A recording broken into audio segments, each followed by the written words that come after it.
Very good evening to all of you. So we have been covering salaries for the last two sessions. So as we did in the last class, we'll start with a recap through some MCQs. So whatever was we discussed last week in the last class, we'll start with MCQs. So the first MCQ, I guess we discussed in the previous class itself. So this was more about the overall limit of gratuity. So what did we say? As far as gratuity is concerned, there is an overall limit in the lifetime of that particular person. So how many ever times he receives a gratuity, the whole sum amount is how much? Is how much is 20 lakhs, correct? So this is the whole sum amount. This is across the period. So if he is receiving the second time, his adjustment would have gone 20 lakhs minus whatever was given as exempt in the last time that he has received gratuity. So similarly, what the question says he has received gratuity earlier 8 lakhs and currently is receiving 14 lakhs. So now his maximum exemption could only be whatever is left from the 20 minus 8. So this 20 minus 8 would be the maximum eligible. So the options provided to us are nil, 12 lakhs, 14 and 20 lakhs. So of course, what is the answer? It is 12 lakhs. Okay. So now, the rest, the four other questions that we'll be discussing is something fresh that we'll be discussing right now. It is more of a recap of whatever we have studied in the salary sessions. So this question is about gratuity. So it's about a person receiving pension who's covered under Gratuity Act. So this question is more about pension. So what does the question says? It says, he has commuted 70%. He has commuted 70%, and out of which he has received 16.8 lakhs as commuted pension. So they want to understand the pension, that what if he is covered under Gratuity Act. So what does the law says? Law says it is one half. If he is covered under Gratuity Act, it is 1/3 of the overall pension that you would have received as if he has received 100% as commuted. So we need to first understand what is his overall pension for which he might be able to receive over a period. So 16.8 is 70%. So we need to understand what is 100%. How do you do? You can do a cross multiplication, right? 16.8 lakh is 70%. We need to understand how much is 100%. So this, let's say it is X. So how do? You do a cross multiplication. So it becomes 16.8 divided by 70% into 100%. So that's how you get. How much do we get? We'll just do the working. 16,80,000 divided by 70 into 100. You get how much? You get 24 lakhs. So out of this 24 lakhs, how much is exempt? How much is exempt? 1/3 of this is exempt because he is covered under Gratuity Act. So how much is 24 lakhs divided by 3? It is 8 lakhs. How many of you would actually try this after I tell you? So this is basically 8 lakhs is the answer. So we have 8, 12, 14 and 24. So the answer is 1/3 of 24 lakhs. That is 100% of the pension. It is 1/3 since he is covered under gratuity. What if he is not covered under gratuity? This 3 becomes 2, correct? So this is the difference between if you're covered under gratuity and if you're not covered under gratuity. So in this case, since you're covered under gratuity, your exemption in this case will be 8 lakhs. Correct? So your exemption is 8 lakhs. So we'll move on to the third question. So what does the third question say? It's a very straightforward question. It talks about a particular section called Section 10, Clause 10C. So what is 10 Clause 10C? It is about what? 1010C is about voluntary retirement scheme. So your VRS, you would have actually called it as what? Voluntary retirement receipt. Correct? So it's the maximum compensation. That is the limit, the statutory limit available in your voluntary retirement receipt. So what is the cap? The statutory limit cap. As we have discussed, every section, that is your gratuity, pension, everything as a statutory limit. So we have spoken about leave encashment, gratuity. For everywhere, you have a statutory limit. So this statutory limit for voluntary retirement receipt is how much? So you have options of 2.5 lakhs, 12.5 lakhs, 15 lakhs, and 5 lakhs. So what is the answer? For section 10, clause 10C for voluntary retirement receipt, the maximum option provided is 5 lakhs. So that's the statutory limit for claiming voluntary retirement receipt. Other than that, you have computation, right? You have 4 things. Out of the one, whichever is least is what is exempt. So we already discussed voluntary retirement receipt. So one of them is a statutory cap limit, which is 5 lakhs. So maximum of voluntary retirement receipt can only be 5 lakhs. So the answer will be what? D. So moving on to question 4. So I'll just read out the question. So it's about Deepika. She's working in RM Limited and she's retiring on 1st October 2021. She's now retired. She's worked there for 23 years, 7 months.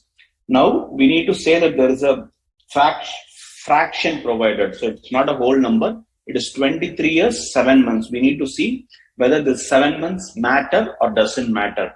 As I told you, every question will have keywords. Some of the keywords might be relevant for the solution. Some of the keywords might not be relevant for the solution. So we need to see whether it is relevant. So here, as of now, we are whatever we are seeing is 23 years, 7 months. Probably what could be there, in some cases you round up. So it becomes 24 years of experience. In some cases you ignore the 7 months. So in that case, it becomes 23 years alone. So now, depending upon this, we need to see whether we need to consider as 23 or 24. So that's where the 7 months comes into the picture. And she has actually received a gratuity of 7 lakhs. So this is actual receipt.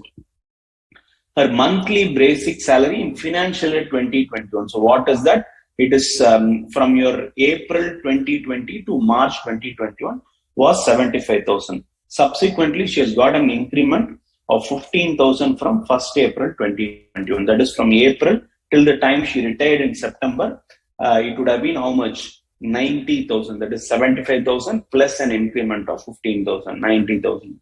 Now the question says she is not covered. Okay, not covered. So if you're covered under gratuity, what is important is only last drawn salary into 15 by 26. Remember, we discussed several times about how this 26 would have probably come out. So this is only for covered under Gratuity Act. If you're not covered under Gratuity Act, what is the ratio? It is half, 1 by 2. 1 by 2 of 10-month average salary, correct? So 10-month average salary. So we need to understand what would be the 10 months average salary. It gives you from April to September, it tells you it is 90,000. And before April, before March, it tells you it was 75,000. So we need to calculate 10-month average salary if you are going to talk about not covered under Gratuity Act. So we are going to calculate 10-month salary. So what would have been the salary? We'll just take it as September, August, July, June, May, April, March, February, January, December. So this is the 10 month that we need to consider. 1, 2, 3, 4, 5, 6, 7, 8, 9, 10. So this is the 10 months that you are going to consider. What was the salary from December? It was 75,000, correct? So for this period, it was 75,000. From this period, it becomes 90,000. We'll just write it this. So what it becomes? It becomes 90,000 for how many months? 6 months plus 75,000 into 4 months. So this will be 5,40,000 plus this will be 3 lakhs. So this is 8,40,000. So what is it for a month? That is average salary. It becomes 84,000, correct? So the 10-month average salary is 84,000. If you are in the point of not covered, so the question talks about what? The question talks about not covered under Gratuity Act.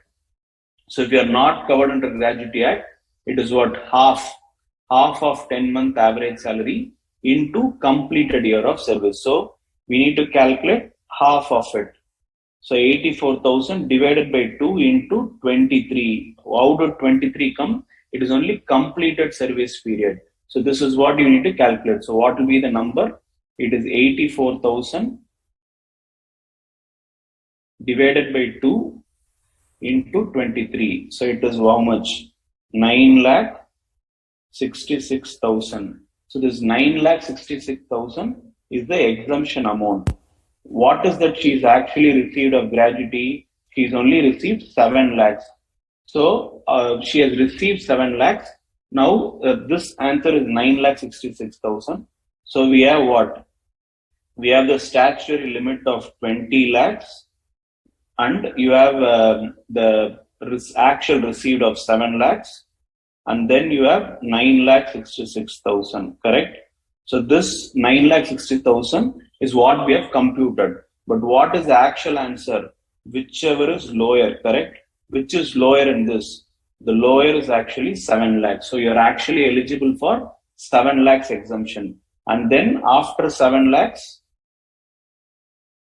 so this is the total gratuity that you will be claiming exemption. So she has received 7 lakhs, her entire thing will be. So how much is exempt? It is only 7 lakhs. Correct? So the answer will be C, which is 7 lakhs. So with that, we will move on to the next question.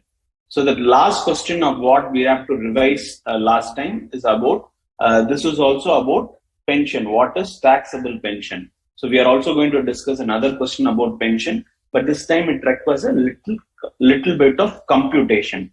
So Agarwal resigned from service from a private company on 15th September 2021. So he has actually resigned on 15th September 21. He was immediately entitled. Just check the word there. He was immediately entitled, which means you would have been entitled to a pension from 16th September itself. Entitled to a pension of 18,000 per month. So this 18,000 per month is what he is entitled. Now he is getting 75% of this pension commuted on 1st January 2022. So how much is he receiving? 13.5 lakhs. So now we need to understand what will be there if he is not covered under Gratuity Act.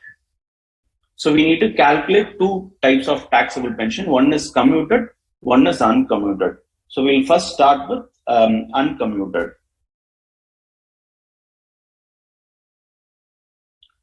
Uncommuted is monthly, okay, and commuted is the whole amount that you are receiving.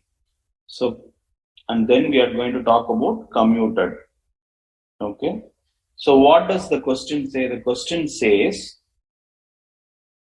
he has got 75% is converted. So what he has received is 13.5 lakhs. Whatever he has received is 13.5 lakhs. So his receipt as pension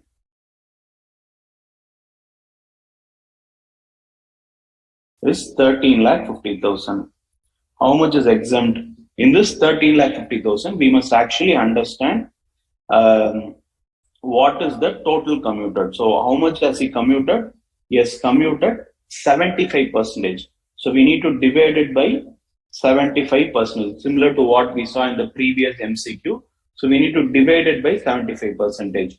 So what number you get? 13,50,000 divided by 75%. Correct?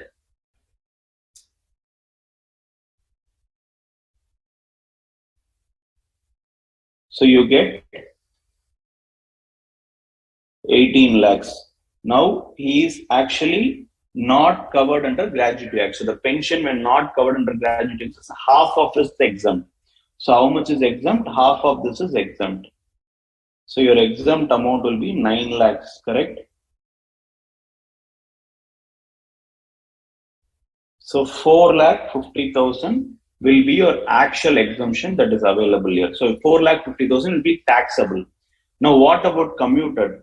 In commuted, in September month, you would have got half of the commute pension because it's only half month, only from 16th September to 30th September. So it is how much? It is 9,000. October, November, December. All these months it is 18,000. What happens in January? He has already commuted 75%, which means only 25% of pension he will be receiving it on monthly basis. Understand this? 75% has already been commuted. So what is left? Only 25%. So he was receiving 18,000 for the whole pension. Now he is going to only receive 25%. So to calculate this, it will be 18,000 into 25%. So that's what he is going to get from January because it is commuted, correct? So 18,000 into 25% will be 4,500. So this is for January, February and March, correct? So as a formula, how can you write? You can write it as 9,000 plus 18,000 into 3 plus 4,500 into 3. Am I right? Yeah. So it is how much? So 18,000 into 3 will be 54,000 plus 54,000 plus this is 12,000, 13,500. So this will be 22,500, 76,500. So your total pension, taxable pension will be how much? Will be this uncommuted of 76,500 plus whatever you have computed above, that is 4,50,000. So totally 5,26,500 will be the actual pension, correct? So you have 5,26,500, 38,250, 8,26,500, 76,500. So we have already computed how much did we get?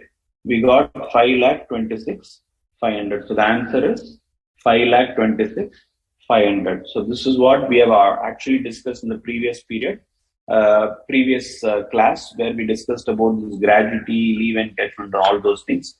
So this is just a small recap on what we have understood in the last class. So now we'll move on to the next category. So far what all we have discussed, we'll just recap, okay? Another small recap before we get into the current session. We discussed about section 15, right? We discussed about what all will be the chargeable section, due or receipt. And then in 17 is what we are currently, section 17. What does it say?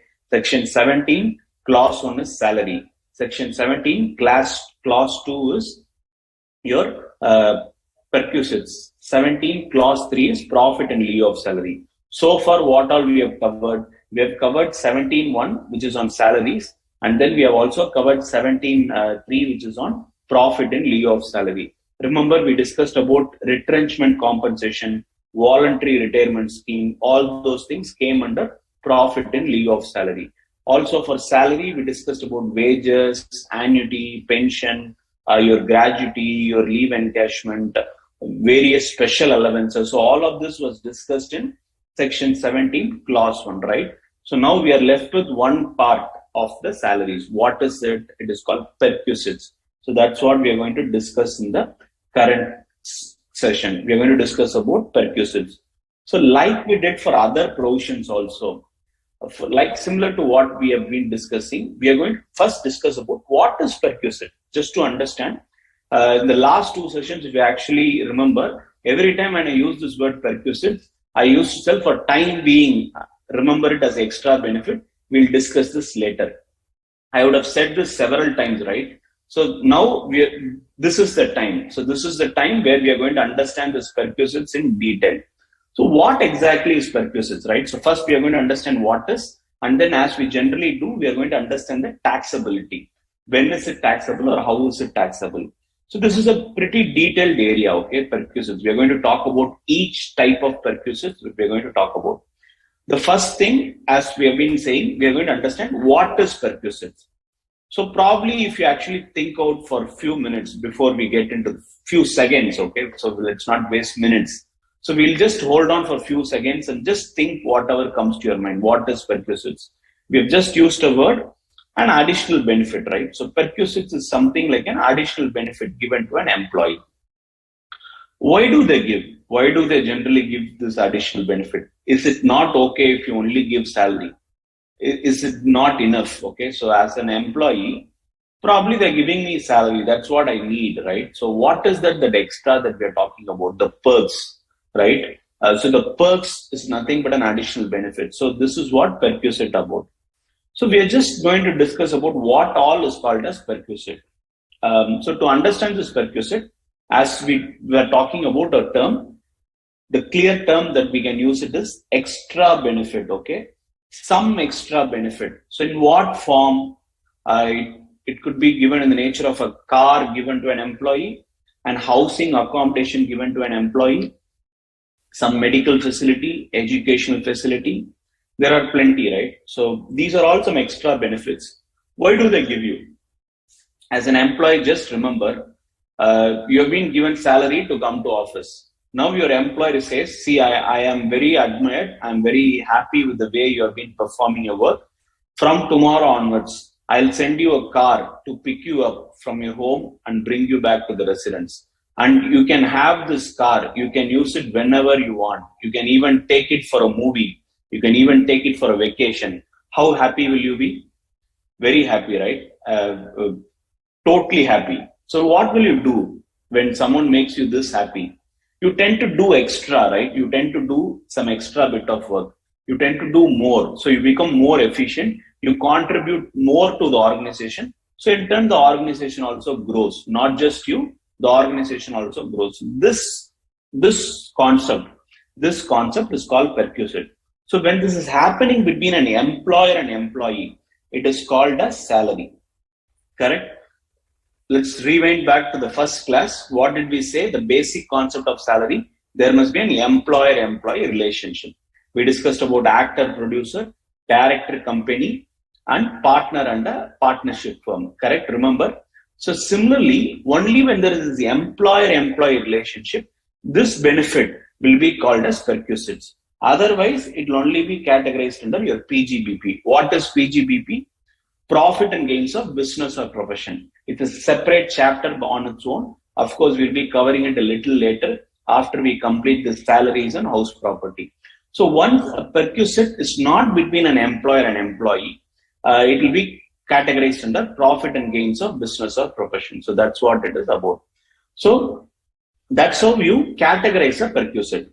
Now, as we have been speaking, I was telling you about a case that you being given a car to be picked up and dropped at your place, use it for movies, use it for vacation, right? So this is what? It's not in cash, correct? It's in some form of kind. It's in some other form, not in the form of cash.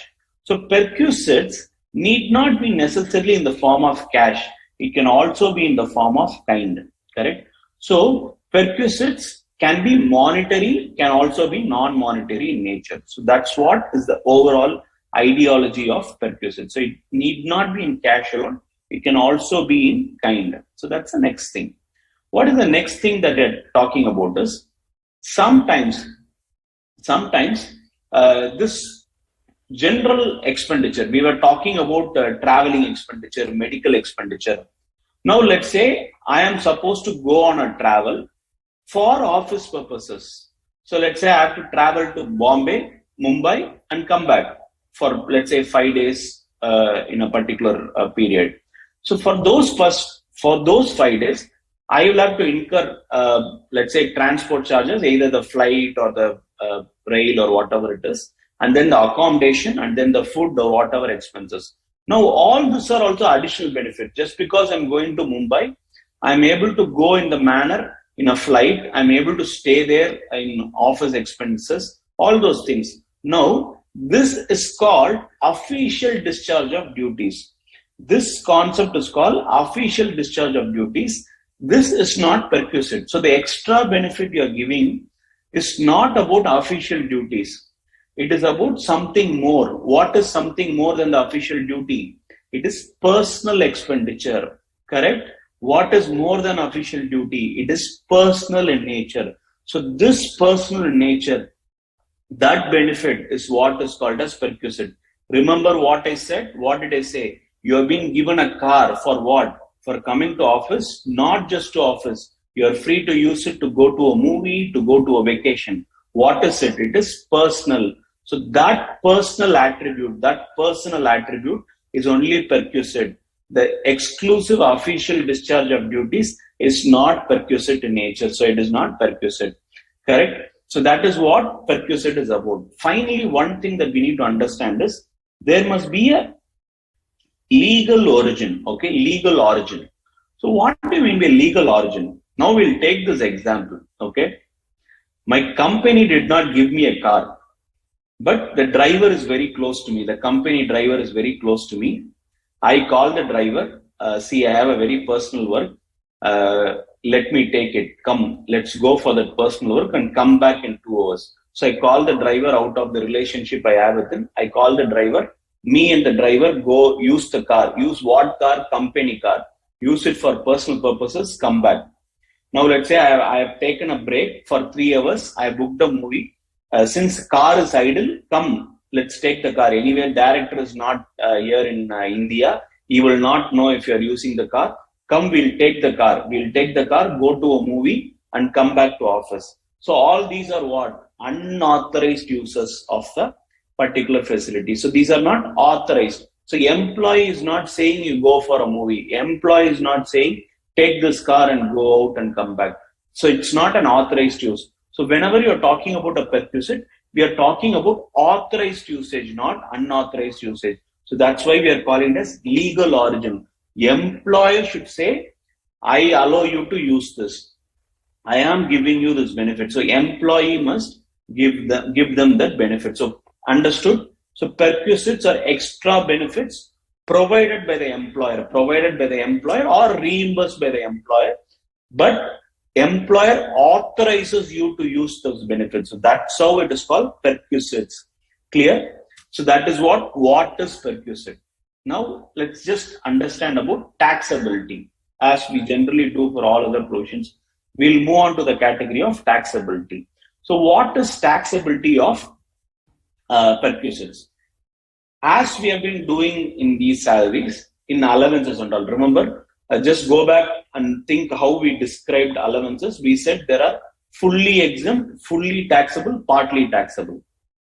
The great thing in income tax is about linking. Whenever we are talking about something, just try, if you have understood a similar pattern in some other section, just link and understand so that you tend to remember the provision a lot more better. Now, perquisite has nothing to do with allowance, but I'm trying to link through a method. What method? I'm saying we understood allowance in 3 categories: fully exempt, fully taxable, partly taxable. Similarly, perquisite, we have a different category. What category it is? The first thing, it is taxable for all employees. It is taxable for all employees. Another thing is, it is tax-free, that it is exempt. It is not a perquisite for all employees. So these 2 things for all employees. There is a third different category. There is a third unique category in perquisite. What is it called? It is called taxable for specified employees. So which means it is a perquisite, but not for everyone. Only for selective employees, it will be called as a perquisite. So this is the 3 categories. What is it?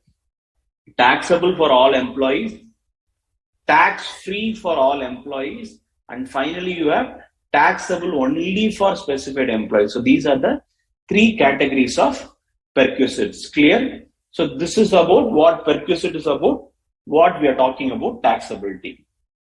So just try to refresh this. In the meantime, I'll see if there are any questions that I can answer right now. Yeah.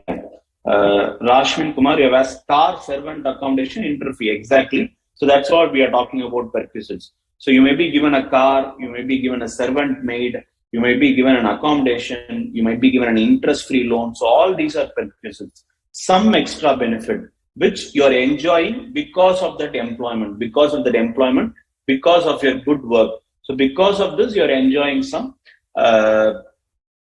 additional benefits. So that is what you're calling it as perquisites, right? So now hope all of you have a clear idea on categories. So what should we do next? It's a very clear case, right? We need to understand each one of this in detail. So what are all the perquisites that will fall under taxable for all employees? What all will fall under tax-free for all employees? What all will be falling under taxable for specific employee? That's what we are going to understand. Perfect, right? So everyone would have thought it very right. So now we'll move on to the first category. What is the first category? It is taxable for all employees. So it is taxable for all employees. It is not about specified employee and all. if the following perquisites which we are going to list right now will be taxable for all employees. So what are they? The first one is rent-free accommodation. So rent-free accommodation is taxable for all employees. What do you mean by taxable? It is taxable as a perquisite. It is taxable as a perquisite for all employees. So that is your rent-free accommodation. So what do you mean by rent-free accommodation? You are not paying anything or you are not doing anything. You are just given an employment and you are enjoying that. You are being given an accommodation and you are enjoying that. Now this is a perquisite. How do you value? I'm going to give a favorite answer of mine. We'll see that a little later. Okay. So we'll see a little later, but in today's session only. In today's session, we'll understand how will an accommodation be valued for the purpose of perquisite. So a little later. Okay. To add on, there are some exceptions to it. What are the exceptions they are saying? It is not a perquisite if it is provided to a judge of High Court or Supreme Court or to an officer of Parliament. So it is not a rent-free accommodation if it is being provided to these people. So if it is an accommodation provided to a judge of High Court or a Supreme Court or to an officer of Parliament, it is not a perquisite. So the rent-free accommodation will not be considered as a perquisite in these cases. For others, it will be rent-free accommodation. Now I'm going to give you a code, okay? A code. What is a code? If this is colored, if this circle that we are talking about is colored, we are going to discuss this in detail. So the one is colored here. So this particular clause will be discussed what? In detail. We'll be covering it in detail in the subsequent slide. So the colored thing indicates that it will be discussed in detail. If it is not colored, whatever I'm explaining here right now at this point in time, that's the only thing that we'll talk about, that particular clauses. So the second one, it's called concession and rent in respect of accommodation provided by employee. What is concession rent? Now this 1 and 2 are same, okay? Rent-free accommodation and concession and rent is same. What is the difference? In concession and rent, you get back some money from the employee. You get back some money from the employee. You tell him, see, I give you this accommodation. This accommodation is worth 10,000, but you give me 2,000 alone. I am okay. So this is called concession and rent. So when we are talking about this one, indirectly we'll also discuss about two. So separately we'll not talk about this clause 2 called concession and rent. Okay. So the one rent-free accommodation and 2 concession rent is exactly same. The only difference is in concession and rent, probably you will collect back some money from the employee. So there is a concession. It's not completely free. There is a concession. So that's what we are going to call it as concession and rent. So that is the second clause. What is the fourth clause? So the next one is not third. It is fourth clause. Whatever number I am putting here is a clause number of section 17 subsection 2. So 17 clause 2 has these subclauses 1, 2 and 4. Now your immediate question could be, should I remember? Should I remember what is 1, what is 2, what is 4? Or it is okay if I just remember the provision. It is always great to know the clauses, but it is completely fine if you know the provision alone and you don't actually specify the clauses. So as far as for a good reason, remember the section numbers and try to remember these clauses and subclauses, but it is completely fine if you are not actually remembering. The ideology is to understand the provision and interpret it accordingly. So the remembering the clauses is secondary. So that's a second exercise. If it's possible, you can very much remember, but it is completely okay if you are actually not remembering these clause number at the intermediate level. At your level, it is completely fine. So 1, 2, after that we are coming to 4. What is 4? 4 is payment made by the employer in respect of an obligation made to an employee. So what is called helper engaged and paid by the employee. So there is a helper who's basically engaged and paid. So there could be various services, right? Like helper. So I'm appointing a security, I'm appointing a helper. Now for these purposes, the employer is paying. So helper engaged and paid by employee. So it is actually paid by the employee, which is being compensated by the employer. Employer is not directly appointing. Employee is having a helper for which employer is reimbursing. So payment made by employer is only a reimbursement. So this category is taxable for all employee. I am stressing this concept of saying appointed by employee, reimbursed by employer for a reason. Appointed by employee, reimbursed by the employer. I am saying this for a reason. Please remember this statement. We'll get back to this a little later. So when we are talking about taxable for all, a helper or attender or watchman or security, whatever it is, if it is appointed by the employee and reimbursed by the employer, it is taxable as perquisite for all employees. For all employees. So that is clause 4. So moving on, it is clause 5. So what is clause 5? It is payable by an employer directly or indirectly to impact on assurance on life of the assessee. So it is some insurance policy, life insurance policy, for which employer is directly or indirectly paying that. But this clause does not include policies like group annuity, your employee state insurance and fidelity insurance. So this is not included. Why?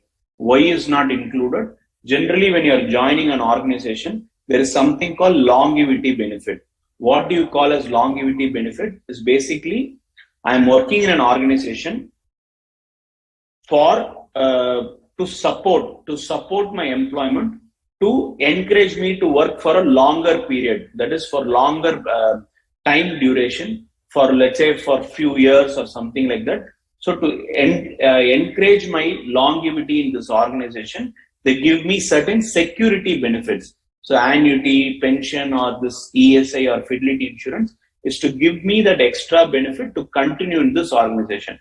So I'll enjoy this benefit as long as I continue this organization. It will be a common benefit. There is no segregation that it is applicable to me, not applicable to another employee. It will not be like that.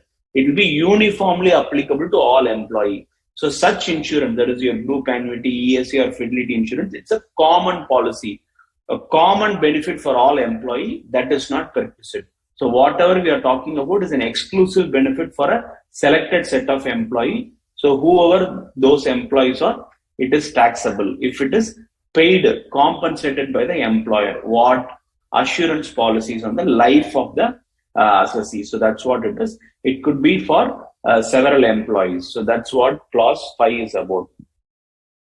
So the next one is 6, which is what? Which is coded in blue. So we'll be discussing this in later. So for what should we understand now? We'll call it as specified security or sweat equity. What is sweat equity? We'll just bifurcate the word, okay? We'll just understand this word sweat alone. What is sweat? You work more, you get tired, you sweat a lot. Of course, we are not doing a physical work. It is only a mental work that we are doing. So it need not necessarily sweat. And that too in these air conditioner environment in most of these corporates, you may not actually sweat. But the concept of sweat here is your extra effort, your hard work to a particular organization will give you equity shares. So for what you are sweating for that organization, you are being given equity shares. So this is called as sweat equity shares. So this is also perquisites. There are several other names for this. They are also called as specified securities. They are also called as employee stock option. So the sweat equity share is for you sweating for that organization. You are given equity. This generally happens in startup companies or some companies to help you become a part of the organization. You are not only a salaried employee, you also own shares of that organization. So this ownership, correct? This ownership is given to encourage you to work more, to stay in this organization for a longer period. So this is called sweat equity. What are you doing? You're sweating out for your organizations for which you're allocated equity shares. So that's why it is called as sweat equity shares. So this concept is also part of perquisites. To whomever you are giving sweat equity shares, it is taxable as a perquisite. How much and all, we'll discuss when we are talking about it later in detail. So that's what sweat equity. The next two, that is your 7 and 7A. These are recent amendments. These are recent amendments made in Finance Act 2021. So these are amendments made in Finance Act 2021. So it's kind of important. So what does it say? This 7 for which I put a box is because it is only an amendment. So the provision earlier said 1.5 lakhs. Now they have amended to 7.5 lakhs. So the 7.5 lakhs is an increment. So what does it say? If there is a contribution, if there is a contribution by the employer, if there is a contribution by the employer to what is RPF? We studied a lot in the last session. It is called Recognized Provident Fund. What is NPS? It is National Pension Scheme. And one more thing, probably we spoke about in the previous class, but we did not discuss it in detail. It is called Superannuation Fund. Superannuation Fund is what we are calling it as such. So this A stands for approved. So approved superannuation fund is what we are referring to as ASF. So these three, if an employer is contributing to a recognized provident fund, to a national pension scheme, or to an approved superannuation fund, if the contribution is more than 7.5 lakhs, if the contribution is more than 7.5 lakhs in a previous year, that excess will be taxable as perquisites, for the purpose of clause 7. So that's what it is about. Then from this Finance Act 2021, there is a new clause itself. The 7A is actually a new clause introduced in Finance Act 2021. What does it say?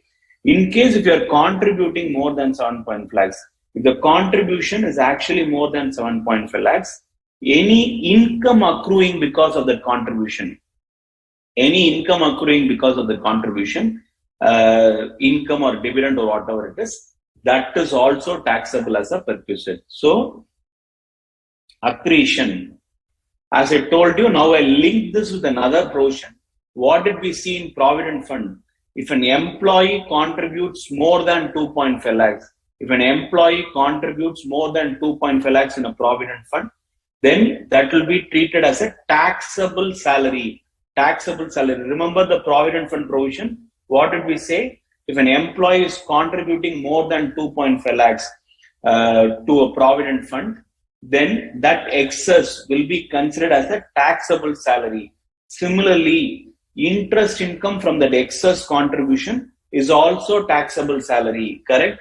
We discussed this for all these things. And if an employer is not contributing, what was the limit we said? We said in PF for employee contribution,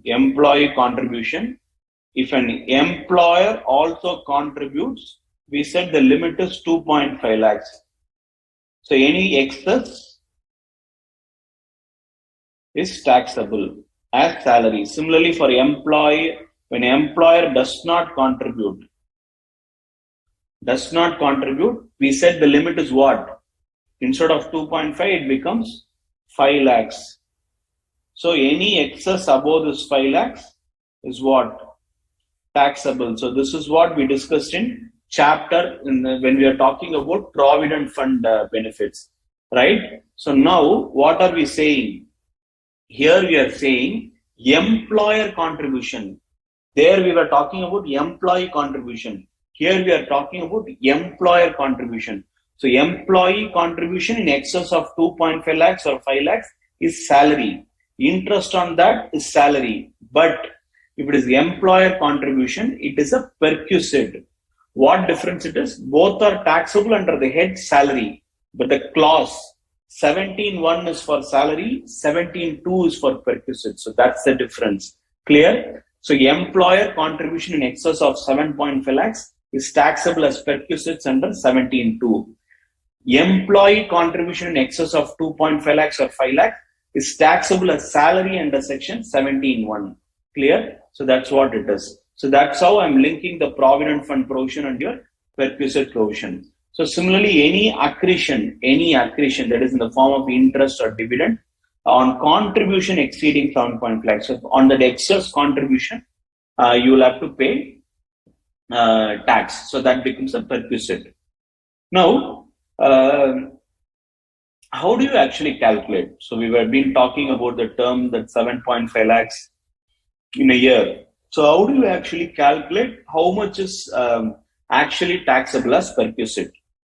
So this is a pretty new provision, right? This Finance Act 2021 only introduced this provision. So to give you this clarification, what have they done is they have given you a detailed working on how to calculate that excess provident fund or the interest accretion on the provident fund. We'll see that in the immediate next slide after this slide of fringe benefit. Okay. So we'll first cover the clauses which is taxable for all. So what all we discussed? We discussed all this. That is 1, 2, 4, 5, 6, 7, and 7A. All these clauses we discussed. And the last clause that we are going to discuss is clause 8. It is a miscellaneous clause. It is a miscellaneous clause. What is miscellaneous? It is a clause for other elements. So they are called as fringe benefit. So some additional benefit to given to certain employees. They are taxable under 8. What are they? They are interest-free loan, traveling, touring or accommodation, fee or concessional food, and non-alcoholic beverages. So basically they are very restricting into non-alcoholic beverages. Gift voucher or token. So basically a gift related activity, credit card expense to that employee, club expenditures for paid to an employee. So what is club expenditure? Basically, let's say I'm part of a cosmopolitan club. Because me being part of cosmopolitan club, I may bring in more clients to my company. Now company will say, I will allow you to be a member. I will pay for you. For what? To help me grow my business. People will know you. People will know that you are part of this organization. People will give you more business. So it's like a marketing activity. But will I go to the club only for official purpose to get a client? I will also go just like that to spend some time with other networks that I have in that club, right? So it's also for personal purposes. So indirectly, though it is for official purpose, indirectly I'm also enjoying personally. So that is why this club expenditure also is called as a perquisite. And then use of movable asset. What are movable asset? It could be a computer or any asset which can be what? Moved. So it's not a building, it's a movable asset. So that movable asset is what we are calling as use of movable asset. So it is also perquisite. And then what? Transfer of movable asset. What do you mean by transfer? Sale. So transfer is nothing but you are sold. The laptop is sold to you. So then it becomes sale of movable asset. So that is what is covered under transfer of movable asset. And there could be any other benefit or amenity. It's what? It's called as disclaimer. Basically, if income tax wants to add more, they can always do under this particular clause. So it's a disclaimer clause. So these are all called as other fringe benefit. So now in total, all this is what is all perquisites that are taxable for all employees. All employees, you mean to say, though even if you are not a specified employee, it could still be called as a perquisite for you. So from whatever we have discussed, from the rent-free accommodation, concession-free rent, till this other fringe benefit, everything is a perquisite taxable to all employees. So that's what it is. Correct? So this is all about it. So now, what are the things that we'll understand a little later is specified employee. So we'll understand what is a specified employee a little later. And we'll also understand what are all taxable only for a specified employee. So we'll try to understand that in this session itself. In this session itself, we'll understand as far as this goes. Now, I was telling you that certain things will be discussed later. So before we move on to other clauses, we'll be first discussing about the provident fund clauses that we are talking about, that excess contribution of 7.5 lakhs, accretion of income to that fund account, to the provident fund, to national pension scheme, or to an approved superannuation fund. So any accretion on contribution exceeding 7,50,000 is going to be discussed in the immediate next slide. So that's what we're going to talk about. So what is that? We are talking about annual accretion. So we said annual accretion. So we need to understand what exactly is called annual accretion. Accretion is a very simple term. It is about addition. So a legal word for addition is accretion. So it's an addition. So whatever is annual accretion to this registered recognized provident fund, national pension scheme, and approved superannuation fund. I'll add an A here. So it is approved superannuation fund. So whatever contribution has been made here in excess of 7,50,000 has already been taxed as perquisite. So what else is taxed here? So that's what we're going to understand. So we are talking about the word annual accretion. So what do you mean by annual accretion? Annual accretion could be in the form of interest. So annual accretion could be in the form of interest, could be in the form of dividend, or could be in the form of any other. Did you actually notice there are various disclaimer clauses, right? In every income tax provision, there's somewhere or other there will be this disclaimer clause. So if tomorrow something has to be called as accretion, they can always do under this. Any other. Didn't I tell you in the provision any other? This is that any other. They can always come up and tell you. I was telling you about interest dividend, but I also told you any other similar nature. So now this is also part of it. So you can always bring in items. So that's what did we call? It is like inclusive definition. So you're not just restricting in a flat manner. You're always giving some scope of addition. So that's what the beauty of Income Tax Act is all about. Did you see that? They've not just stopped with interest or dividend. They could have very well stopped with interest and dividend. What are they saying? They're also saying any other amount of similar nature. Because when I'm actually writing this provision, I may not be able to think of anything else. But I always know my thought process is very limited. There could always be items which are like income, interest income and dividend income, which should also be categorized under this. So that's why you have this disclaimer clause of saying interest, dividend, or any other amount of similar nature. So that's the point of this annual accretion. Clear about this annual accretion? So now what about this accretion? So during the previous year, it is adding to the credit. So it is adding to the credit. What is getting added? The income accrued is getting added to the existing balance of recognized provident fund, national pension scheme, and approved superannuation fund. So it is getting added to these accounts. So this is what we are calling it as accretion. So what are they saying? To the extent this interest, dividend, or thing relates to contribution in excess of 7.5 lakhs. It is not from rupee 1. It is interest income or dividend income or any other amount which is in similar nature relating to contribution in excess of 7.5 lakhs. That is only considered. So whatever excess that has been taxed as perquisite, interest income, dividend income, or any other income of similar nature on that excess income, on that excess perquisite is only covered under this particular clause. So that is what is taxable under this clause of 7A. Clear? So this is what it is. So as we have been always discussing, what is the next thing we need to understand? We must understand how much is taxable.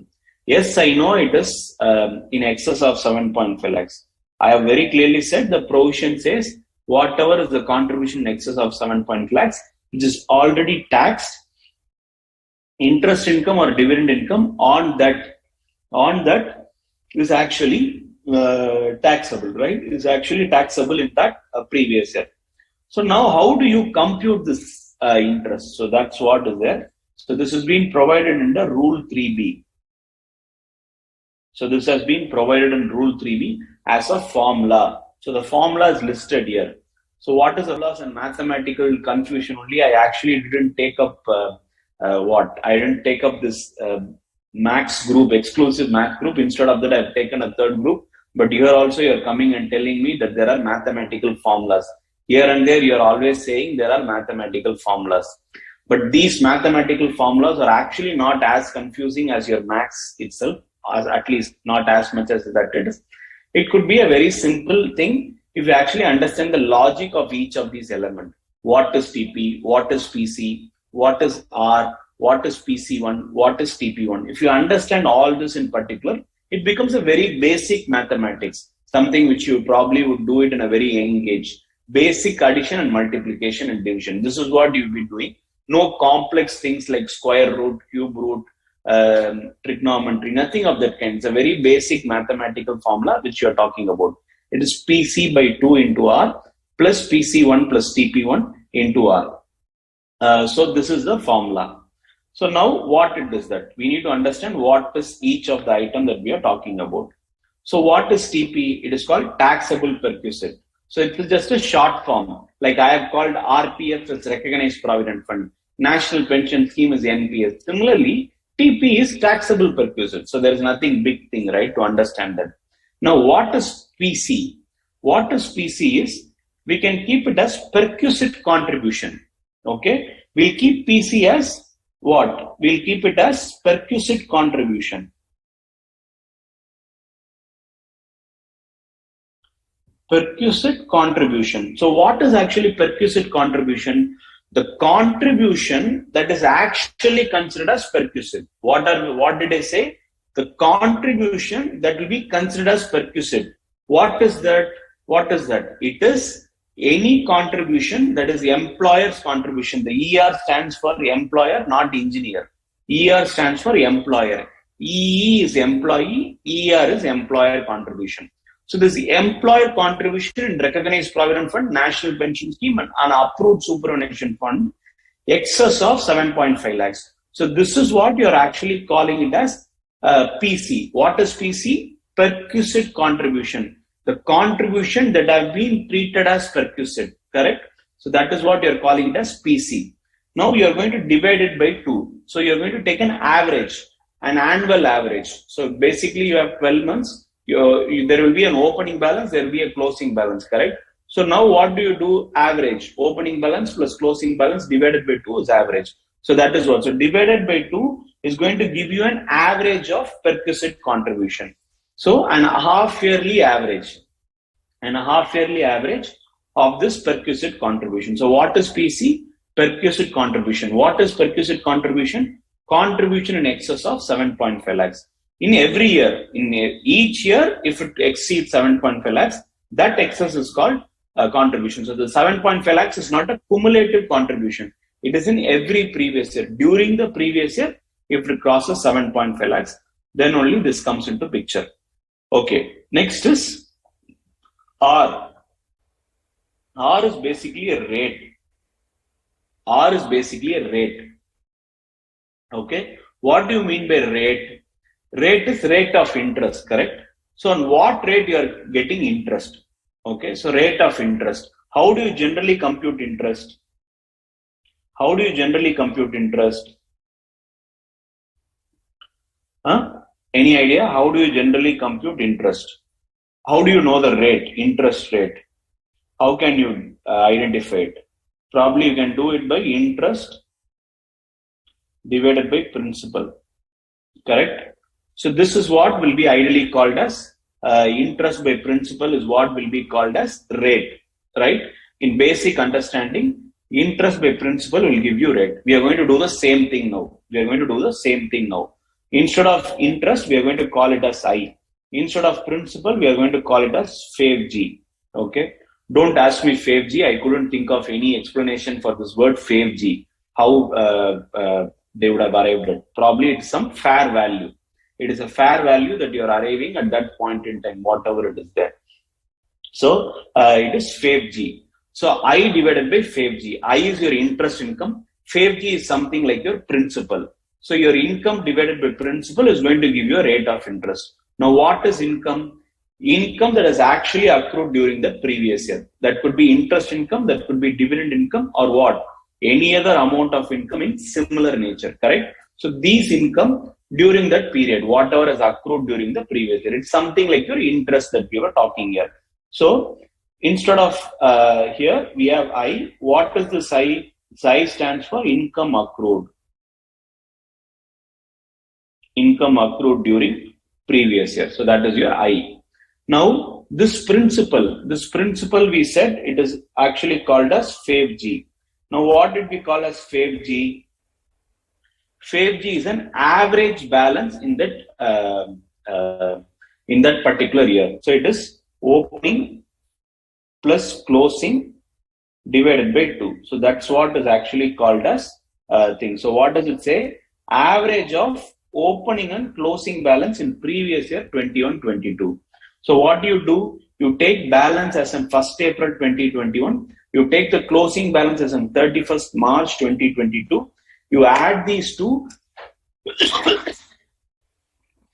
Sorry. So you add these two and take an average. So what is the average? Opening plus closing divided by 2. So you are taking an average. So AVG is what? Average. Correct? So you are taking the average. So that is what AVG is. So F average. So that is what is called as FAVG. So now this FAVG is what? Average. So this average is opening plus closing divided by 2. So now you know this interest, you know this principal. If you divide this, what do you get? You get the rate. So you get the R, right? So you get the R. So PC by 2 into R is the first element. Now, apart from this, you also have something called as PC1, TP1. PC1, TP1. So what is PC1 and TP1? PC is what? Perquisite contribution. What is one year before? Whatever is current previous year, your current previous year is 21-22. From 1st April 21 to 31st March 22. PC1 is perquisite contribution for the previous years. That is 1 year before. Leave the current year, go for the previous year. That is what? Previous year 2021. That is what? 1 year before. You are currently in previous year 21-22. You are going 1 year before. So you will actually take your perquisite contribution from the previous year 2021. So your PC1 is actually called as perquisite contribution 1 year before. So that is why it is called as PC1. So what do you mean by 1 year before? Current year. If your current year is 2021-2022, you need to take PC of financial year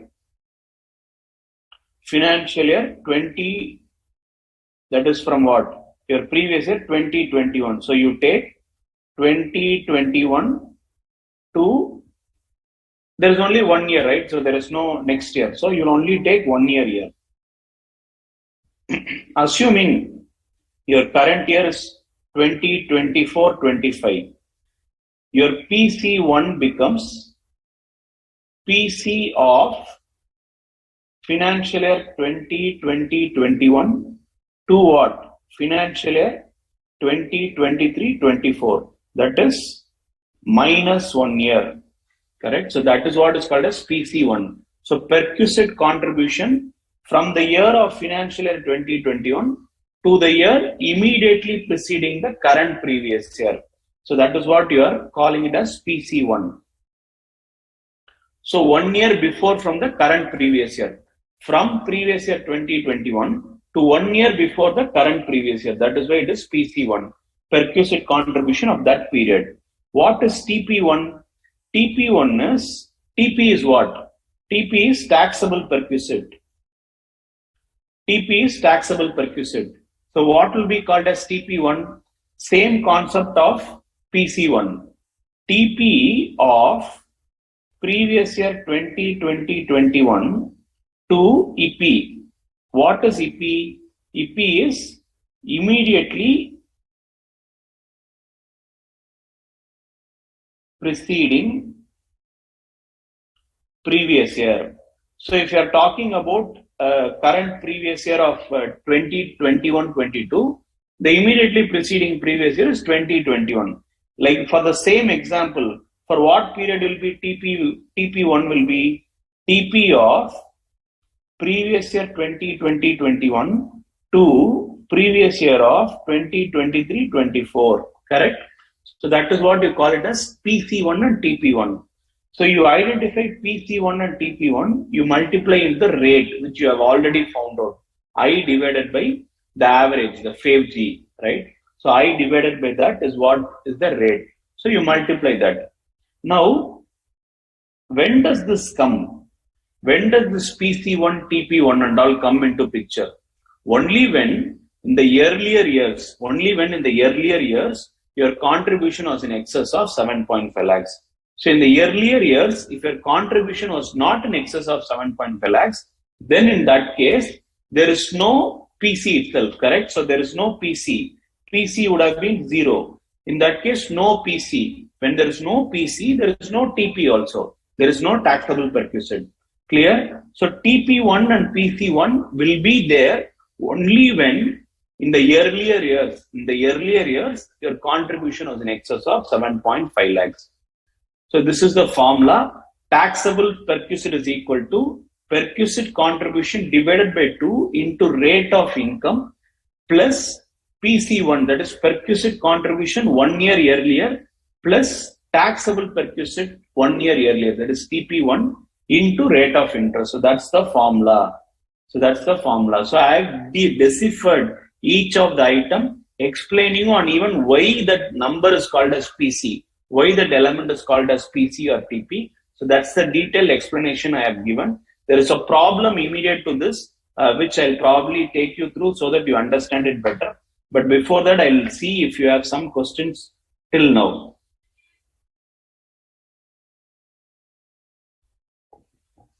Mukta Vyas, can you explain the concept of 15 by 26? You're going back 2 classes earlier. So 26 is basically considered with the working days in a particular month.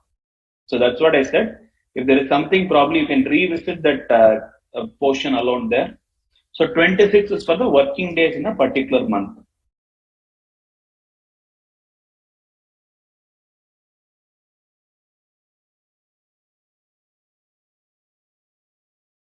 Perquisite, yeah, whatever is borne by the employer, expenses borne by the employer will be called as perquisite. Pooja has questioned, how do you tax it when it is in kind? A perfect question. Probably in this session itself, we'll talk something about valuation of perquisite. How do you value something which is non-monetary? I'm giving you a housing accommodation, how do you value it? I give you a car, how do you value it? I'm giving a medical facility, how do I value? So this valuation will be discussed in something called valuation of perquisite.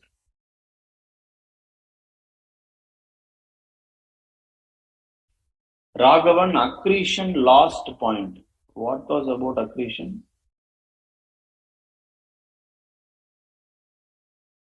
You mean to say what is taxable as accretion? Accretion is basically addition.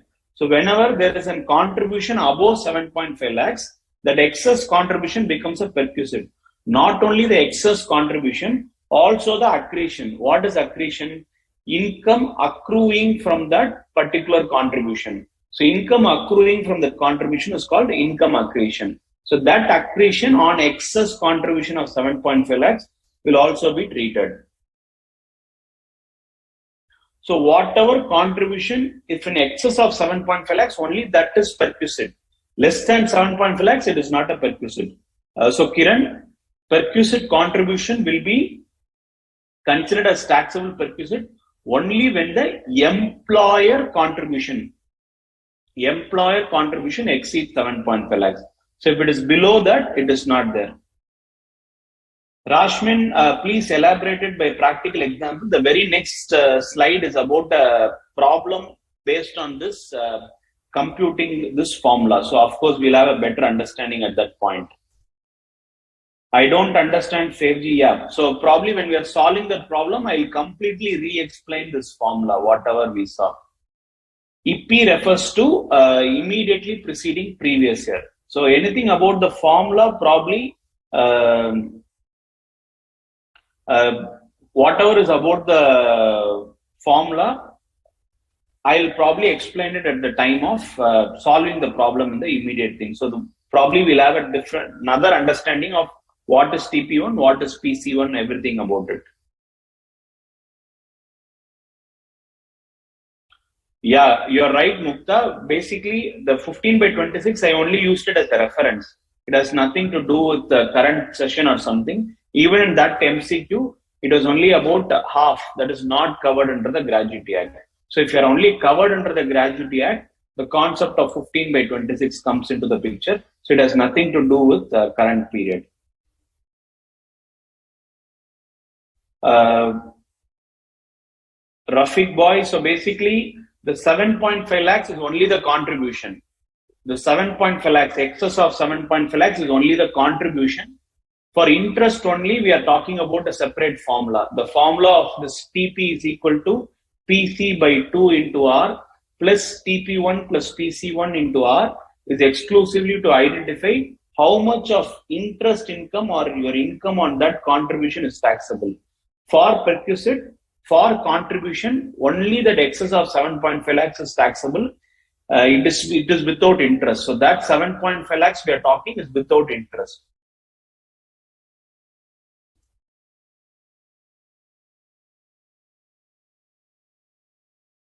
Prabhas Jain, very specific. Yeah.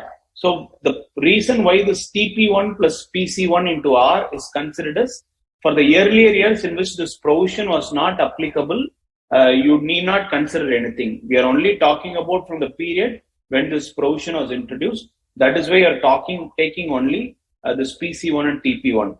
So when we are probably taking out this problem in the next slide, we will understand this better. What I will do is I will read the question right now. We will take a gap and then solve the problem so that you'll have time to go through the question also in case if some of you wanted. So we'll go to the question, read the question alone, and then just discuss for a couple of minutes. For solving, we'll come back after the break. So Mr. Xavier is appointed as a CFO of CAB Limited from when? From 1st May 2020. Okay, his basic salary is 5.5 lakh. He is paid 10% as DA. So that is what is there. He contributes 11% of his pay, 11% of his pay and dearness allowance towards recognized provident fund. And the company contributes the same amount. So whatever this employer is contributing, employee is also contributing. So both of them are contributing equally. How much it is? It is 5.5 lakhs plus 10% of dearness allowance. On that amount, they are contributing 11%. The accumulated balance in recognized provident fund on 1st April 2021. What is it called? Opening balance. And 31st March 2022 is 15.35 lakhs and 33.55 lakhs. So the opening balance is 15.35 lakhs. The closing balance is 33.55 lakhs. Now compute the perquisite value chargeable in the hands of Mr. Xavier under 17.7 and 17.7A. What is 7? Contribution in excess of 7.5 lakh is 7. Interest accretion, that is income accretion on that excess contribution is 7A. So that is where the formula comes into picture under what? Rule 3B. So Rule 3B talks about how to identify how much is taxable under Section 17, Clause 2.1. Subclause 7A. So this proportion will be categorized under Rule 3B. So what is the primary thing we need to understand? We need to understand contribution level. That is whether the contribution, employer contribution level, when you say it is of employer. So employer contribution, whether in excess of 7.5 lakh, then we need to calculate accretion. So to understand income taxable, correct? So this will be categorized as clause 7. This will be categorized as 7A. So this is what we are actually going to identify in this particular problem about what will be the contribution and what will be the accretion. So after coming back a short break in this 10-minute break, after the 10-minute break, we'll actually solve this problem to understand how this actually works out. The formula, how do we actually apply this formula? The formula that we studied in the previous slide. So this formula, we'll understand how to apply it to the practical problem. So what is the formula? Taxable perquisite. taxable perquisite is equal to perquisite contribution divided by 2 into rate. What is rate? Rate is nothing but your income accrued during the previous year divided by average of the contributions, average of the amounts maintained in that account. So that is what we are calling it as average of opening and closing balance of these three accounts. Plus what? Plus PC1 and TP1. So what is PC1? Perquisite contribution 1. What is TP1? Taxable perquisite 1. So what do you mean by that 1? It is perquisite contribution till 1 year before.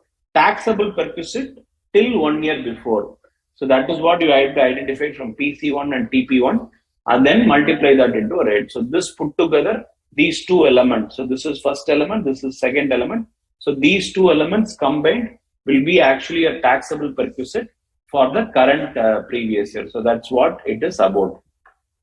So this is the formula and this is the thing. And we are going to solve this problem after the break. So let's go on a short break for 10 minutes and then we'll continue with this particular problem. So we'll see you after break.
So we are just trying to understand the provision through a formula. So this formula, as we were talking about, we said that it is about a taxable perquisite, and we said there is a concept of this PC1, TP1, FAVG, all those things, right? So we're going to understand this through this form, through this problem. So what is the problem? We said that it is about your person who has been appointed as CFO. So now let's just first write down the formula, okay? So what is the formula? It is TP is equal to PC by 2 into R. So this is one. And then you have PC1 plus TP1 into R. Okay. So it's something like this BODMAS, right? So what you have to do first. So you'll have to first. So according to this that I've just added a couple of parentheses to make this formula very clear. So PC by 2 into R plus PC1 plus TP1 into R. So that's what we are going to calculate. So that's what we must calculate to understand this. So we said that there are two provisions, right? So first one is 1727, where you say that employer's contribution. So for that, there is no formula, correct? Only for the second thing, there is a formula. So what is this actual formula that we are talking about? We are talking about PC. So the first thing that we need to understand is what is perquisite contribution. So what do you mean by perquisite contribution? PC, to remember PC, you must remember it as perquisite contribution. That is a contribution which is considered as perquisite. What is the contribution that is considered as perquisite? It is in excess of 7.5 lakhs. So here we need to understand what is the actual contribution made. So how much has Xavier actually contributed? He has contributed 5.5 lakhs plus 10% of DA. On this amount, he has paid 11%. So we need to calculate that. That is per month. So what is it? Basic is 5,50,000 plus your DA is 10%. That is 55,000. So how much is it?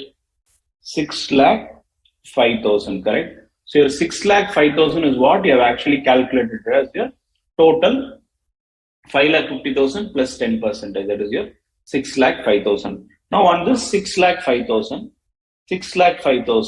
we need to calculate how much? 11%. So 6,05,000 into 11%.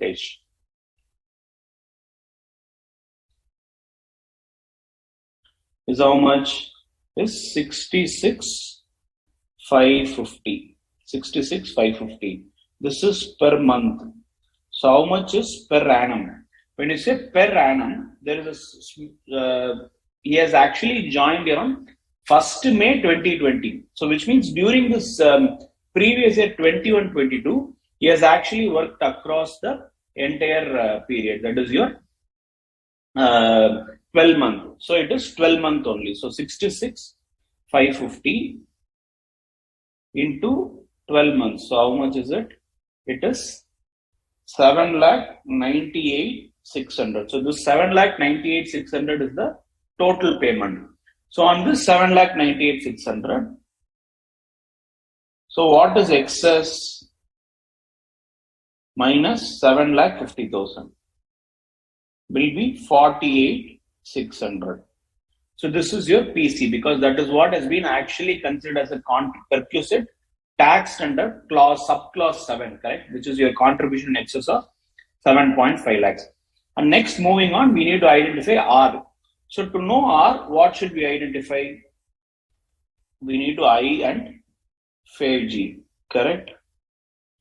So what is I? So I says interest, that is interest on your balance, correct? Interest on your whatever has been accrued as income in your account, in your credit account.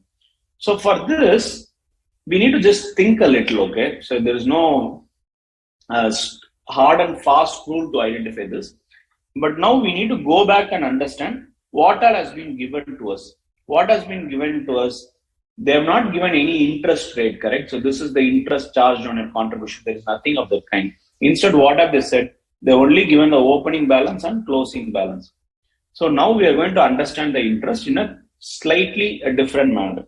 So generally, how does this account works?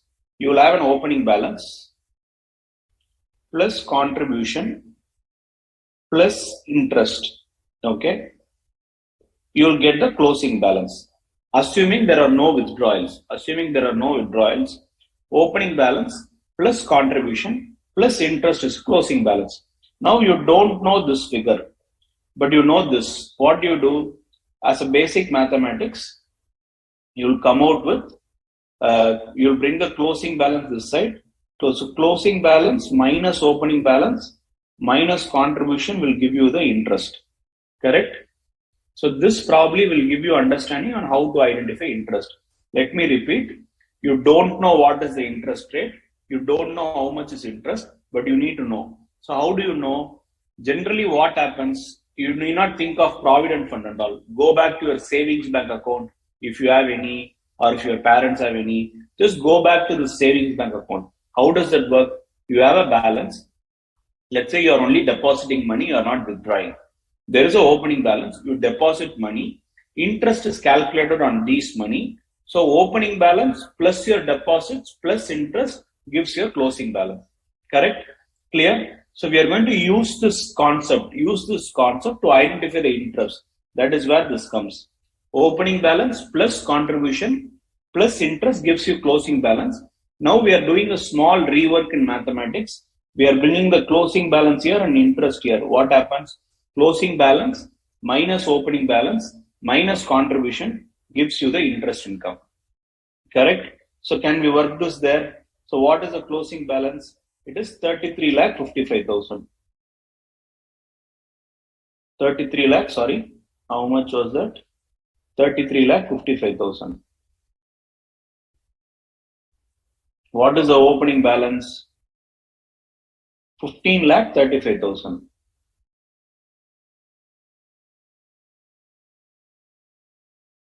What is the contribution? Minus 7,98,600. So this only will give you this what you call is your interest. So what will be the answer now? 33,55,000 minus 15,35,000 minus 798,600. So how much is it? I'm really sorry. I've just missed out on one thing. The 798,600 is only employer contribution, correct? So this 7,98,000 is an employer contribution. So what will be the actual contribution into 2? Only then you get the contribution, because employer has also equally contributed. Employer and employer are actually equally contributed. So to identify this, you'll have to calculate 7,98,600 into 2. Why that 2? Because it is employer and employee. So here in this contribution, you need to add both employer plus employee, correct? So I missed out that point. So when I just actually worked out in the calculator, I got interest of 10 lakhs. There is no way that interest could be 10 lakhs. So I was just thinking I missed out something. So what I've actually missed out is, it is into 2. That is, you have to take both the employer contribution and employee contribution. So now let me just do the rework again. So you get what? 2,22,800. Clear? So do you understand how we have actually calculated interest? We have calculated interest by applying this logic of what works in our savings bank account or something. You have opening balance, whatever deposits you made plus interest will be your closing balance. We are reworking this to identify as interest is equal to closing balance minus opening balance minus deposits. So this will give us the interest income. When you say deposits or contribution, you are talking about both employer and employee contribution, both of that put together. So that is what you need to understand. So this employer and employee gives you an interest of 222,800. Now we need to calculate FAVG. What is FAVG? It is an average.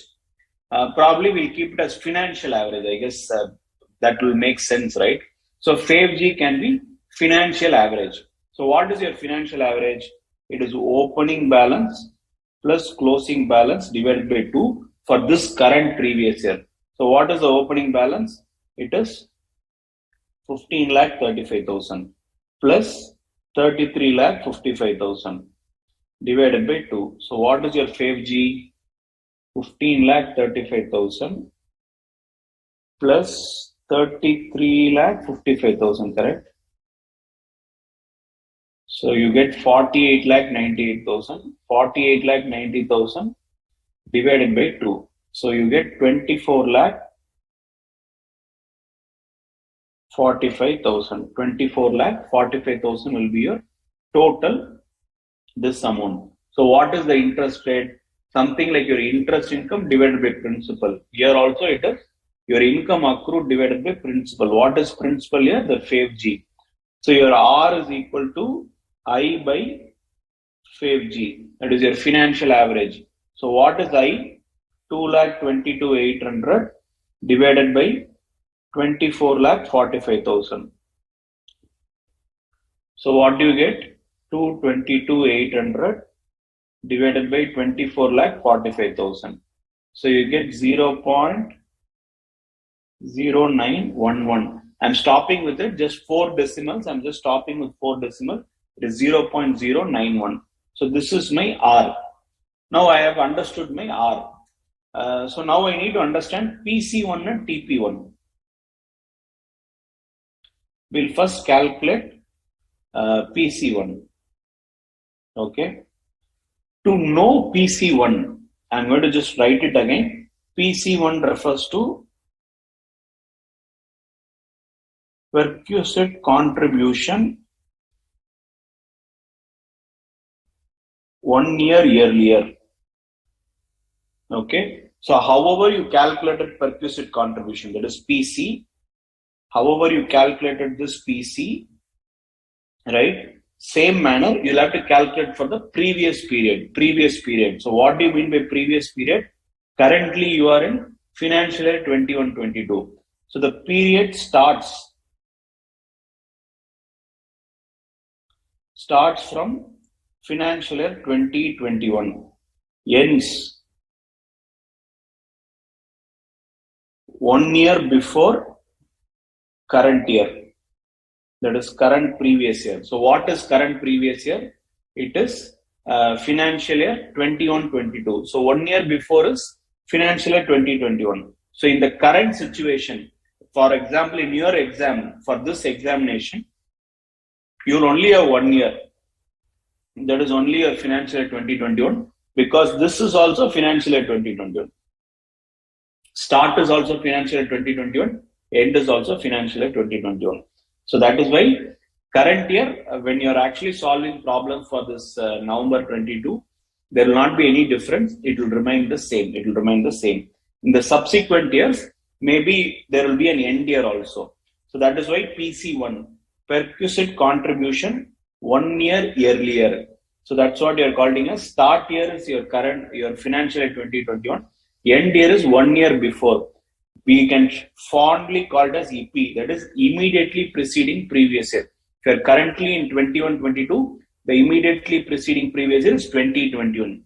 If you are currently in financial year 23-24, your immediately preceding previous year is what? 22-23. So that's how you will have to calculate this end year. But for your examination in 2022, this end year and start year is same, that is financial year 2021. Okay, now coming back to it. To know this answer of this, we need to understand how much was the contribution in this period. Correct? We need to understand how much was the contribution in financial year 2021. We'll go back to that. We are only talking about the employer contribution. So what is the period of joining? 1st May 2020 is what he has joined. So you would have contributed how many months? 11 months perquisites. 11-month PF. So what was 1 month contribution? 66,550. 66,550 is 1 month. Correct? Now we need to understand for 11 month. So what is it? 66,550 into 11. How much is it? 66,550 into 11. So that is 7,32,050, which means it is less than 7,50,000. So in financial year 2021, the taxable perquisite contribution would have been how much? Nil. That is 0. It would have been nil. So PC1 is also 0. So the value of PC1 will be nil. Correct? So will be nil. Clear? So if your perquisite contribution 1 is nil, automatically the taxable perquisite is also nil. Why? Because there is no interest income which has to be taxed. When you don't have the taxable perquisite under subclause 7, there is no taxability under subclause 7A also. That's a logic, basic logic, right? Because your interest income is taxed only on contribution exceeding 7.5 lakhs. So on this, interest is also not taxable. So both 7 and 7A are what? Are not applicable for financial year 2021. So PC1 is equal to 0, TP1 is equal to also 0. So both PC1 and TP1 will be 0 in financial year 2021. Now, now can we apply this formula? TP is equal to PC by 2 into R plus TP1 plus PC1 into R. Now this element is nil. Now what about this element? PC is how much? 48,600. So 48,600 divided by 2 into how much is R? 0.0911. So what will be the taxable number? 48,600 divided by 2 into 0.0911. How much am I getting? 2,214. So this is what is actually taxable as your perquisite, right? So this is what is actually taxable as under the clause 7A. How much is taxable under 7? That is 48,600. How did I get 48,600? 798,600 minus 7,50,000. So the taxable perquisite with respect to these will be 48,600 plus 2,214. So this is for a perquisite. If you go back a couple of classes and talk about this PF provision, what did we say? Employee contribution excess of 2.5 lakhs. Correct? So in that case, what happens? In that case, whatever you have actually contributed, that is 7,98,600 minus 2,50,000. How much is it? 798,600 minus 2,50,000. It is 5,48,600. This is taxable as salary. These two are taxable as perquisite. So that's the complete working for your perquisites. So now I'll see if you have understood this PC1 and TP1.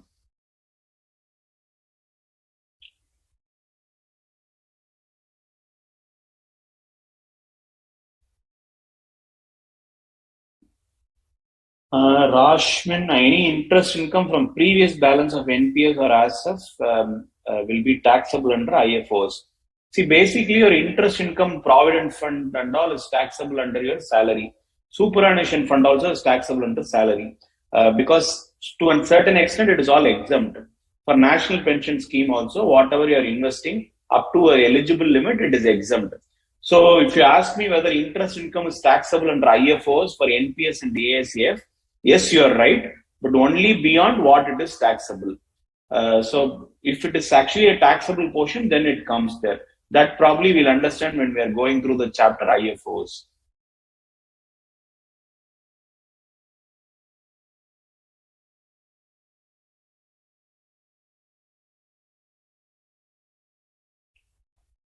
For PC, do we include employee or employer? For this entire working of both subclauses 7 and 7A, we only take what? We only take employer contribution. Employee contribution is only discussed in this particular category. This is only employee and this is employer. So for purpose of perquisite, you take employer. For the purpose of calculating salary under 17.1. So this is what 17.3, correct? For 17.1 salary only, we take this. Akshnil, good that you have correctly calculated R and 5G and all. Just that we will stop it with 3 or 4 decimals. Need not go beyond that. I've multiplied 11 months, but not by 11%. Where is that? Okay, here the 11 is months only. Because we are calculating the contribution for the previous year. From 1st April 2020 to 31st March 2021, we are only calculating. It is only from May 2020 he has joined this organization. So that's why this 11. So the 11% is, we have already calculated for the interest. For the calculation of PF, that is, this 66,550 is 11%. Yes, Swati, the question is in study material. It is, I guess I'm using the same illustration number also. In your study material, it will be illustration 10. Poonam, I have only multiplied 12 months for current financial year. He has actually joined on 1st May 2020, which is what previous year? Financial year 2020-21. But we are calculating for financial year 21-22. So when you're calculating PC, you do it for 12 months. Only when you're calculating for PC1, I calculated 11 months. So here it is 12 months. Only here it is 11 months.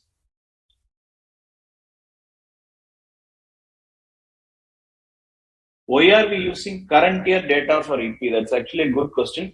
See, if your question discusses about change in salary, then you need to do it. But here they have not given anything about change in salary. So we are assuming from 1st May 2020 is receiving the same salary till date. So in that case, the salary numbers will be same for financial year 2021 and financial year 21-22. So that's why we are actually using it for the previous year. So when I'm saying about the previous year, the salary has not changed. It is still 5,50,000 plus 10% dearness allowance. So that's why the numbers for PC1 and PC are same.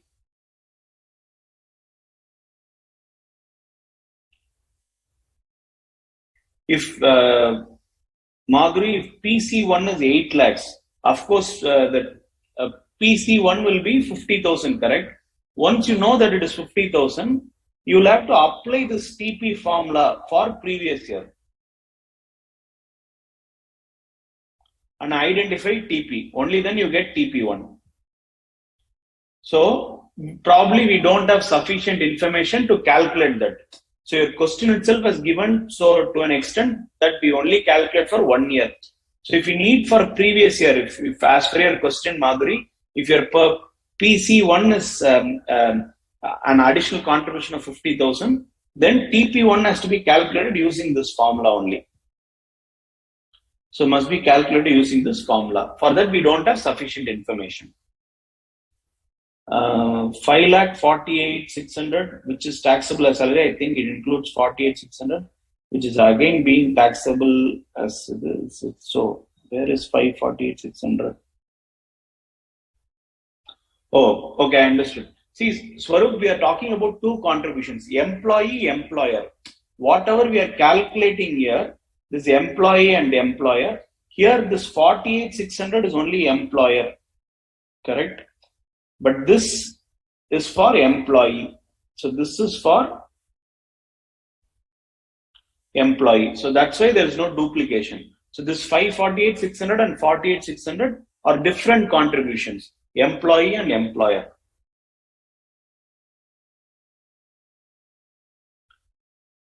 I guess Arish is the same answer. Employer contribution is taxed in perquisites. Employee contribution only is taxed in salary chapter. So there is no double taxation because this amount is a different amount. This is different. And this 48,600, where is it? 48,600. Okay, so this 48,600 is different. So this is employer under 17.3, 17.2. Sorry, I mentioned it as 17.3. This is employee under 17.1. So these are two different things.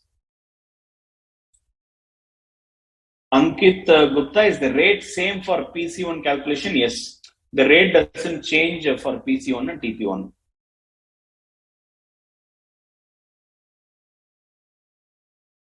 Prabhas, yeah. So if your contribution in the previous year was excess of 7.5 lakhs, you will have a number for PC1. But unfortunately, in this question, we don't have sufficient information to calculate TP1. Because for TP1, you need to repeat this formula for previous year. You need to repeat this formula for financial year 2020-21. We don't have information. Chaitra, our previous year is 21-22. For calculating TP1 and PC1, the provision says start date is 2021 and the end date is 1 year before current period. So that's why we are taking 2021. So basically why it is this provision is applicable from only current previous year. So whatever has happened in the earlier year was the first year, that is financial year 2021 is the first year in which this provision came into picture. So that is why we are just saying that we are calculating from financial year 2021. So that's the reason why we are using the previous year also. So go through this in case if you have any doubts, go through this explanation I gave for start and end so that will give you an understanding. Employee and employer contribution, taxable and salary. Rafiq Bhai, see, employee contribution applies this. Anything in excess of 2.5 lakhs or this is employee. And this comes employer. So these are two different things. Only if it is in excess of that limit, only then it is taxable. It is generally not taxable, but if it crosses the limit, then it is taxable. So I'll stop here because we have so many things to cover. So I guess you have understood the basics of it. So this is how it has to be calculated for things. So we'll move on to the next chapters. That is, we were talking about, probably I should have covered this slide much earlier so that you would have had a better understanding when we are talking about Provident Fund and all. But anyways, it's completely fine.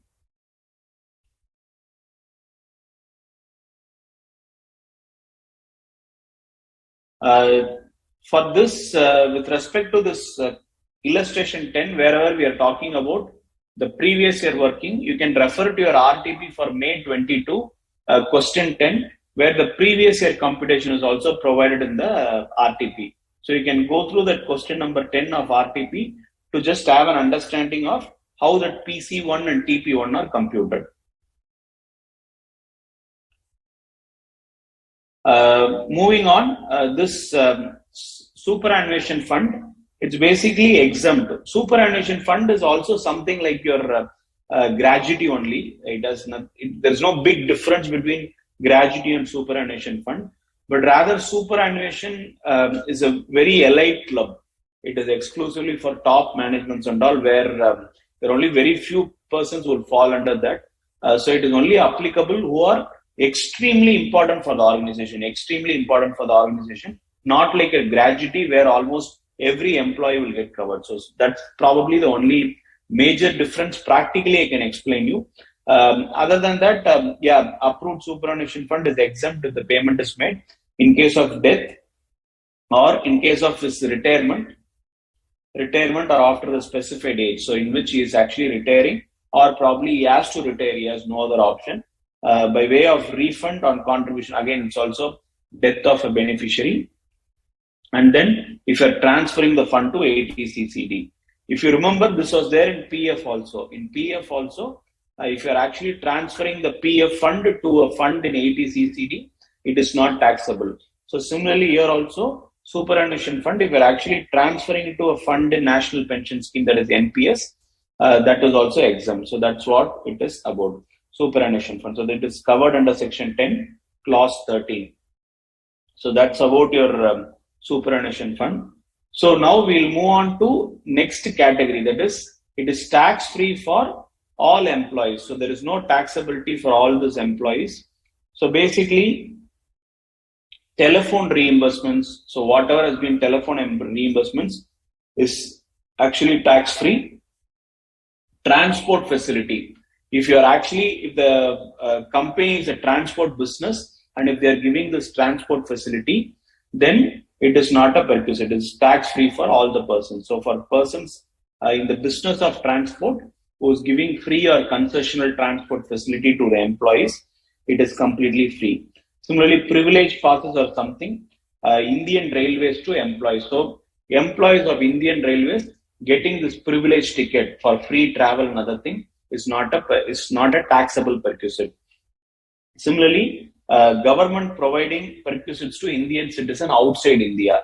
We were talking about embassy workers, right? Where we are talking about allowances and other things.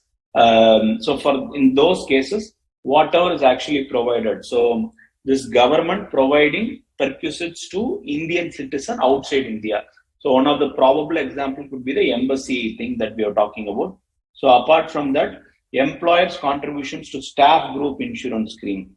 We were talking about a group insurance where for every employee you are contributing some insurance. That is not a perquisite. We were actually talking about certain insurance that are taxable as perquisite. When we said that, we said this group annuity, the fidelity insurance, employee state insurance, all that are not called as perquisites. So similarly, any employer contributions to staff group insurance scheme is actually not applicable.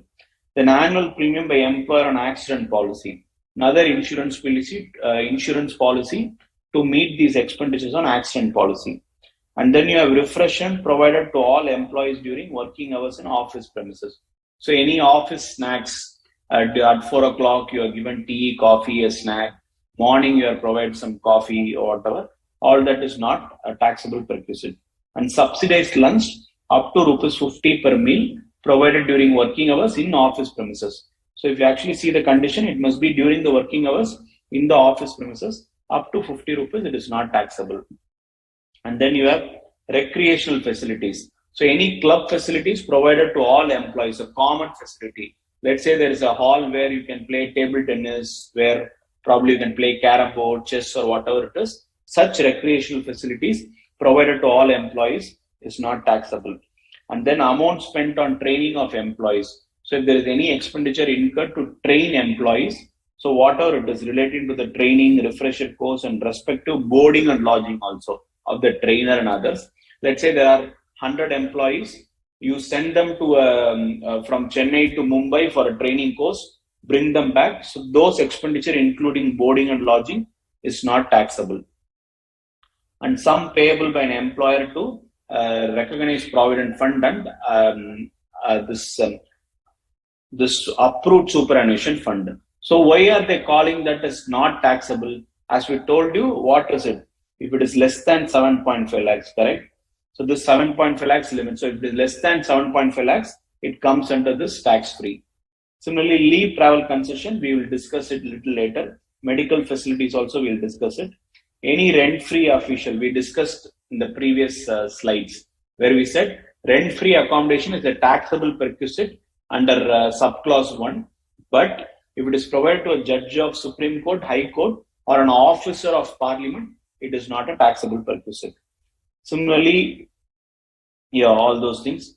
Conveyance facility to judges of High Court and Supreme Court. So all this, whatever is listed in this slide, is tax-free. It is not a taxable perquisite. two things we have said, we will discuss it. One is this leave travel concession, and another is medical facilities. So we'll discuss that right now. So we'll start with this leave travel concession. Okay, we'll start with leave travel concession. There are 4 things that we are going to understand. In fact, 5 things. One is what type of travel, to whom all it is applicable, what are all the limits available. So for how do they calculate the exemption limit? So these are the 3 factors that we'll actually cover. Under this limit, we'll discuss about the journey and monetary limit. Let me explain it in detail. So first thing, for what type of travel it is given, for what type of travel is this leave travel concession given? It is for travel to any place in India. So it is for a travel to any place in India.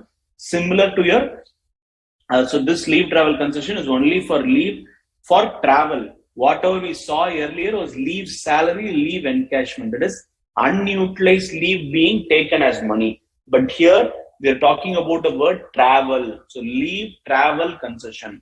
So office, the corporate is encouraging you. Income tax, the government is encouraging you to take vacations so that what? You have a work-life balance. So they are encouraging you to take leave to enjoy this tax benefit. So what are they saying? They're saying traveling to any place in India, it could be as a leave, or it could be like a retirement itself, or even during the termination. So in that year, so even after termination, if it is still in that year, you are eligible. So leave, retirement, and termination. So that period. So during this terms, if you are actually going on a leave travel, you are eligible. So who all can go on the travel? So basically, it is applicable for citizens as well as non-citizens. So any employee, it doesn't matter whether they are a citizen of India or not a citizen of India. And it is applicable for the self, including the family. So what do you mean by the family? When you say family, you mean the spouse, children, or the family. Apart from them, it also includes dependent parents, dependent brother, dependent sister. What do you mean by dependent? Financially, they are dependent on this particular employee. Let's say if I am working, I am being given this leave travel concession, I can take my parents if they're dependent on me, which means they don't have much income on their own. They're only depending on me. They live with me and I only take care of them. So similarly, it can also be for brothers and sisters. When you say dependent, it is not wholly dependent. It could be wholly or to a great extent. So it's wholly or partly. So to great extent, if they're dependent, it is fine. It need not be completely dependent. That's not the rule. And as far as children goes, the children limit is 2. But there is a small check. This limit of 2 is only for children whose date of birth is after 1st April 1998.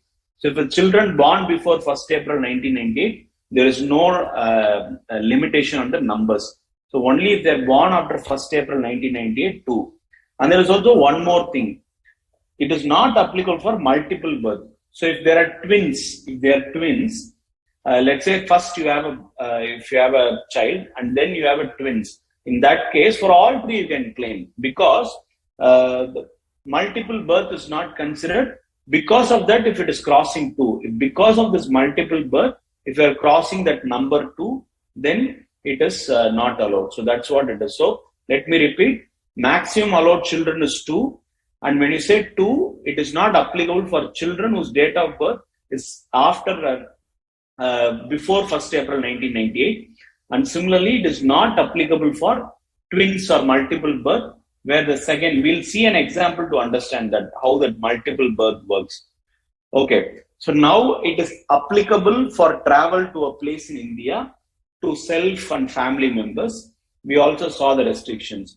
Now, when all can I travel? How many times can I utilize this benefit? Can I go once in 3 months and say, please give me leave travel concession? No. So the restriction is based on value, the amount, and the number of journeys. So there are 2 types of restrictions to avail this leave travel concession. First, we'll talk about journey. Basically, to claim this leave travel concession, you're allowed for 2 journeys. You're allowed for 2 journeys in the block of 4 calendar years. Please Understand the word? The word is calendar year, so it is not financial year. So it is 2 journeys in the block of 4 calendar years. And the period starts from 1986. That is, the first block started from 1986. So currently the block is 2018 to 2021 and 2022 to 25. So that will be the period. That is when we are talking about financial year 21-22. We are talking about what?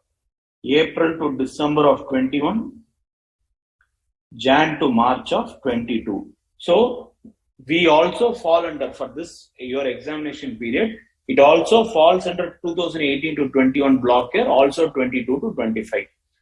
So this is what it is there. So you are allowed to travel twice in the block of 4 years. So once in 2 years. That's what probably you can understand. And let's say I was able to travel only once in that 4 years. I can carry forward the 1 year alone, not both years. So maximum thing you can carry forward is 1 year. So in the next year you will have 3 eligible years. So if you are eligible for 2 and you only traveled once, you can carry forward that 1 to the next period. And in that next period, you are allowed to travel thrice because there is 1 carry forward and 2 in the current period. So that is what is there. So 1 unclaimed can be carried forward to the next period. So that's what it is about. So monetary limit not exceeding. So now we need to calculate how much is provided as leave travel concession. So for this, first thing is air travel. So if you are actually traveling by air, shortest route economy fare of national carrier. So let's take Air India. So whatever is the Air India's economy fare for the shortest route, that will be considered for the maximum leave travel concession. And what about train? In case if train is available, in that case, shortest route, whatever is the shortest route of that train transport, AC first class fare is the maximum. So first class AC is the maximum fare allowed. If not air, not train, but you still have some other public transport, let's say bus. In that case, whatever is eligible during that regional transport route, whatever is applicable, first class AC or deluxe fare. So first class, deluxe class fare. So that rate is what is eligible. If even regional public transport is also not allowed, I'm taking my own car and traveling. From here to Delhi, I'm taking from my own car and traveling. I'm not depending on air. I'm not depending on train. I'm not depending on regional recognized public transport. Now what happens when I'm taking my own vehicle, I'm allowed to do it. But what is the restriction? Not exceeding train fare of such distance. So you have to calculate train fare for such distance. If it is 300 kilometers, you have to calculate the train fare generally given for 300 kilometers. So that's what it is. So that is how you calculate how much can be provided as leave travel concession. So this is what the provision is about. So let me repeat. It is taxable for any place in India, travel to any place in India as a leave, as a retirement or a termination after termination. And it is applicable to citizens as well as non-citizen. It is applicable for self plus family. Family includes children, spouse, children, and dependent parents, brothers and sisters. So that's the thing. And when you talk about children, you're talking about maximum of 2 if their date of birth is after 1st April 1998. Before that, there is no restriction on number of children. And the provision is 2 children is also not applicable when you're talking about multiple births, twins or something. And the limit of leave travel concession is based on the journey and the amount. What is the limit on journey? To travel in the block of 4 years. So the current block was 2018 to 21, 2022 to 25. So this is the current block. So in this period, you'll have to travel twice. You can travel 2 out of 4 years. If you cannot travel, maximum of 1 year can be carried forward and utilized in the subsequent block. And what about the fares? If it is air travel, your economy fare of the national carrier, that is your, let's take Air India, economic class fare. If train is available, first class AC. If recognized public transport is available, then the equivalent first class or deluxe fare is allowed. And if no other transport, you are taking your own transport, the equivalent kilometers, the distance of that two locations, that train fare needs to be calculated and that will be provided as leave travel concession. So that is leave travel concession for you. We'll just understand with a small problem.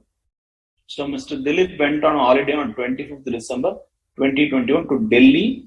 So it is within India with his wife and 3 children. How much is allowed? 2.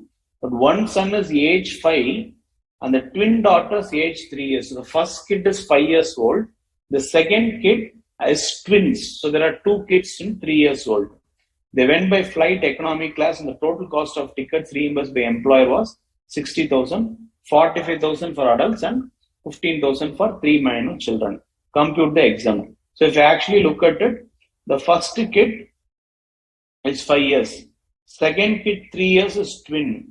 So if the second kid is a twin, it doesn't matter. There is no restriction of 2 kids. So all the 3 can be considered. So all the 3 kids can be considered because the second kid is twin. So the rule of restriction of 2 kids is not applicable. Please understand, if the second kid is a multiple birth, then the rule of restriction is not applicable on the number of children. So the entire 60,000 is LTC. So this can entirely be claimed as LTC. That is, there is no exempt. Your whatever your employer has provided is completely exempt. It is not taxable as a perquisite. What if the first twin is 5-year-old and subsequently the son is 3 years old? In this case, first kid itself is 2, right? 5 years. So it stops here. So there is no eligibility for this 3-year-old kid because here the first kid is a twin. So it already satisfies the condition of 2. So third one is not allowed. But here, first kid was not a twin. Only the second kid was a twin. Only then there is no restriction of the twin applicable. So that's the understanding of your LTC. So that's about your LTC. I'll not answer much questions on LTC. Probably I'll try to answer after a while because we have to rush up a few more slides. The next one is medical facilities. So as far as your medical facility goes, generally it is a perquisite, but following things are not perquisite. So generally medical facility is a perquisite, but it is tax free if it falls under this lot. So what is that lot? Hospital itself is maintained by employer. So it is a self-owned, employer owns that hospital. So any treatment for the employee or member of his family is exempt. So what do you mean by member of his family? Spouse, children, dependent parent, brother, sister, or anyone who is dependent on him. So that's why you call it member of family. And reimbursement of expenditure of employer, any member of his family, in any government or government approved hospital. So it could be either treated in government or government approved hospital or in respect of prescribed disease. So any amount reimbursed by the employer for this treatment in a government hospital or a prescribed disease is not a perquisite. It's not a perquisite. Please remember the word not. Whatever we are talking now is not a perquisite. Insurance premium on health of an employee and a scheme approved by central government or IRDA. So medical insurance provided to an employee is not a perquisite. It's not a perquisite. Reimbursement of insurance premium covered under ATT. Employee takes a medical policy, employer reimburses. That is also not a perquisite. So in any form of insurance, medical insurance is not a perquisite. Either he can take himself and get it reimbursed, or employer himself can take. So both of them are not perquisite. Expenditure incurred outside India. Okay, for what? For medical treatment. So it could be for the employee or the family. So the medical treatment and the travel can be for the person who requests treatment. Okay, the person who requests treatment plus one attendant. So a person whom being treated, let's say employees be treated, along with the employee, one of them can go. It could be the spouse or parent or whomever it is, one of them can go. So that is self plus one attendant. So what is exempt? It is exempt if it is within RBI limit, and the gross total income of that employee is less than 2 lakhs before taking consideration of these expenses. So, if your gross total income is less than or equal to 2 lakhs, where travel is also involved, and if it is within the RBI limit, it is exempt. It is not taxable. So, that is expenditure incurred outside India for medical treatment plus travel for self plus one attendant is not taxable if it is within the RBI limit and the income of that person, that assessee, that employee, the gross total income is less than or equal to 2 lakhs. And then you have, when you say family, you mean to say it is spouse, children, dependent, independent, married, unmarried.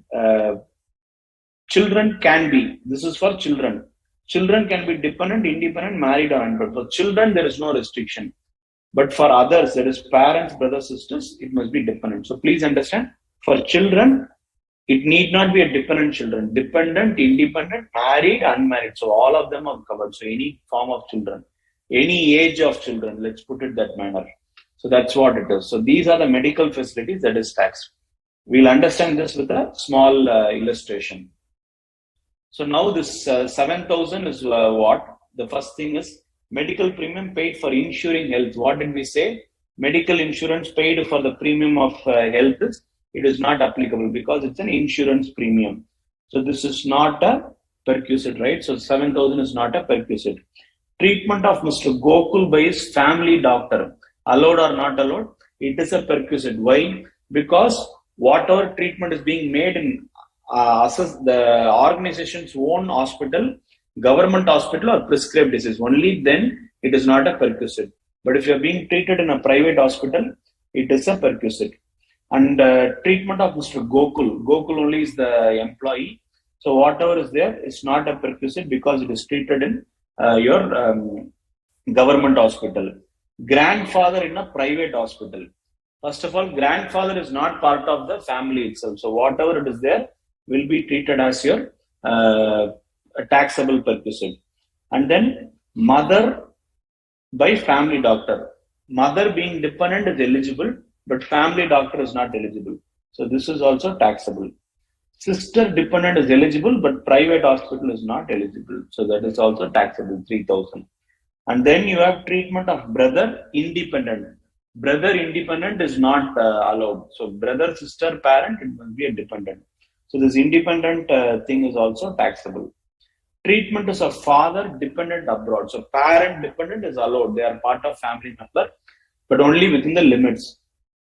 Expense of staying abroad is 50 plus 30 is 80, correct? So this difference is 5,000. So 5,000 will be considered as your taxable perquisite because it is exempt up to the limit of RBI limit, that is 75,000. So technically 5,000, 17, 25, 28, 34, 39. So 39,000 will be the total perquisite taxable to Mr. Gokul. Taxable to Mr. Gokul. Clear? So that's what a medical facility is about. So we'll move on to the next thing. The last category where we said it is only taxable for specified employee. So now what should we understand? We need to understand what are the perquisites that are taxable for specified employee. What do you mean by specified employee? So that's what we need to understand. I'll just start with this perquisites. As I told you, questions I'll take a little later because I have a couple of slides to finish it off. Once I finish it off, I'll go back to the questions. So generally, the subclause 3 that we left there, when we saw initially, we did not discuss about this 3, correct? Maybe I'll go back to that slide and show you. If you actually go back to the slide, we have 1, 2, 4, 5, 6, 7, 7, 8, and next we also discussed 8. So this 3, right? This 3 only we are talking about specified employee, correct? So that is only where we are talking about specified employee. Okay, so that's where we are now. The subclause 3. So some of the examples are provisions of sweeper, gardener, facilities of use of gas, electricity, water, and other things. And then you have free or concessional ticket, use of motor car, free or concessional education facilities. So these are only taxable in case of specified employee. So now what should we understand? Who is a specified employee? When do you call someone as a specified employee? The first category is a director. So if he's a director of that organization, he may be a director anytime during the year. Even for one day, he can be a director. He becomes a specified employee. It doesn't matter whether he's a full-time or part-time, and he need not be a nominee and all. That is, what do you mean by the word nominee? So someone is appointing him as a director. So he need not be a nominee. A regular director himself will become a specified employee. So irrespective of whether nominee or regular person, he becomes a specified employee. The next is substantial interest. So basically, he must be a beneficial owner. So what do you mean by beneficial owner? I'll just complete this and get back to that. So beneficial owner of equity share more than 20% of voting power. So now, what do you actually mean by beneficial owner? There are two concepts. One is beneficial, another is legal. So let's take example. I'll just take an example where you say, let's say an HUF. HUF owns, HUF invest. Okay. The HUF's head is, let's say it's A. Now, HUF in the name of A is investing in C Limited. Okay, C Limited. Now, the actual investor is HUF only. But just for the sake of ownership, the legal owner is A. Correct? So the beneficial owner here is the HUF, not A. Though the legal owner is A, the beneficial owner is the HUF. So just for the sake of investing in someone's name, they have used A, but the real owner, the legal owner is HUF. So in this case, HUF is what is the beneficial owner. So that's what beneficial is legal owner. So legal owner is whose name it's on the record. The one whose name is on the record. But beneficial owner is actually who's enjoying the benefits of that particular ownership. So that is what beneficial owner. Beneficial owner is who derives the benefit. That's why beneficial. Legal owner is legally eligible to be claimed as an owner. So that's the difference between beneficial owner and legal owner. The last one is salary based. What is salary based? When salary exceeds 50,000 yearly. See, these numbers are long back, okay? It has been introduced like 2 decades ago or something. So this 50,000 is still a very small number these days, but still the provision is only that. So if someone's salary is more than 50,000 in a year, imagine how many of them will be there with more than 50,000 of salary.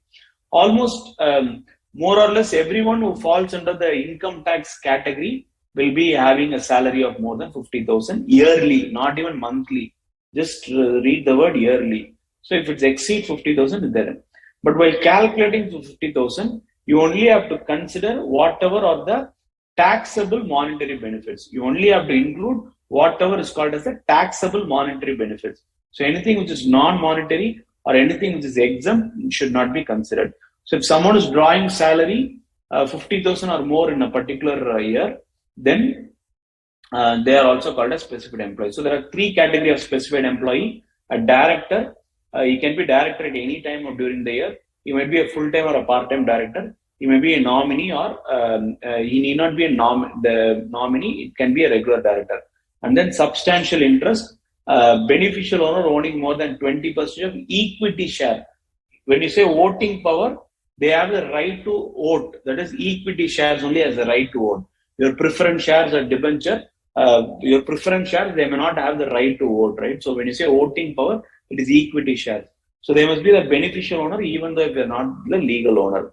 When you come to drawing salary, if it is more than 50,000 a year, after excluding non-monetary benefits and non-taxable monetary benefits, if you exclude that, whatever is there, if it is more than 50,000 in a year, then it becomes a it becomes what? It becomes a specified employee. That person becomes a specified employee. So this is what specified employee is all about. Now for these specified employee, as we said, whatever we discussed, those perquisites will be taxable to specified employees. So these things, right? The example. So with this, we have covered three categories, right? We have covered three categories where we have discussed about what? We have discussed about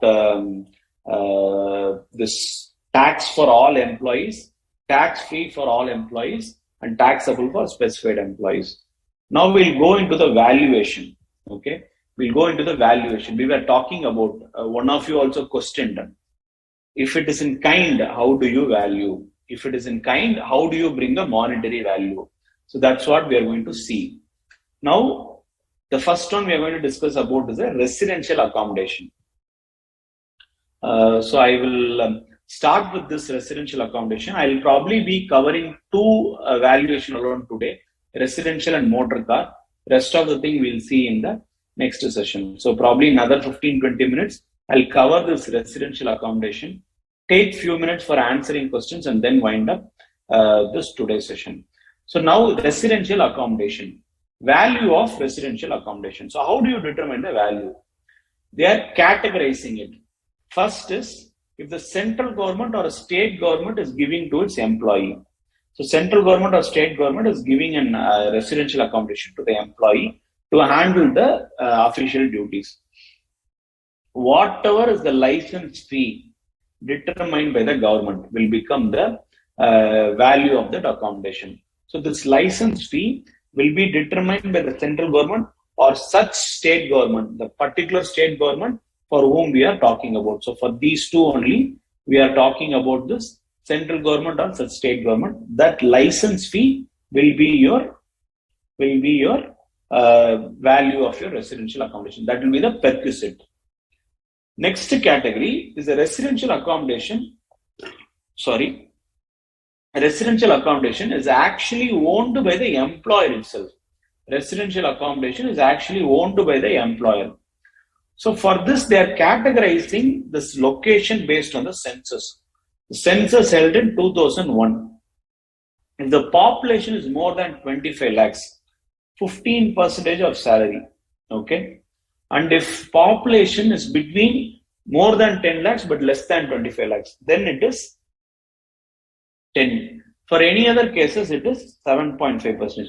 So 15, 10, 7.5. Big cities, 15%. Medium cities, 10%.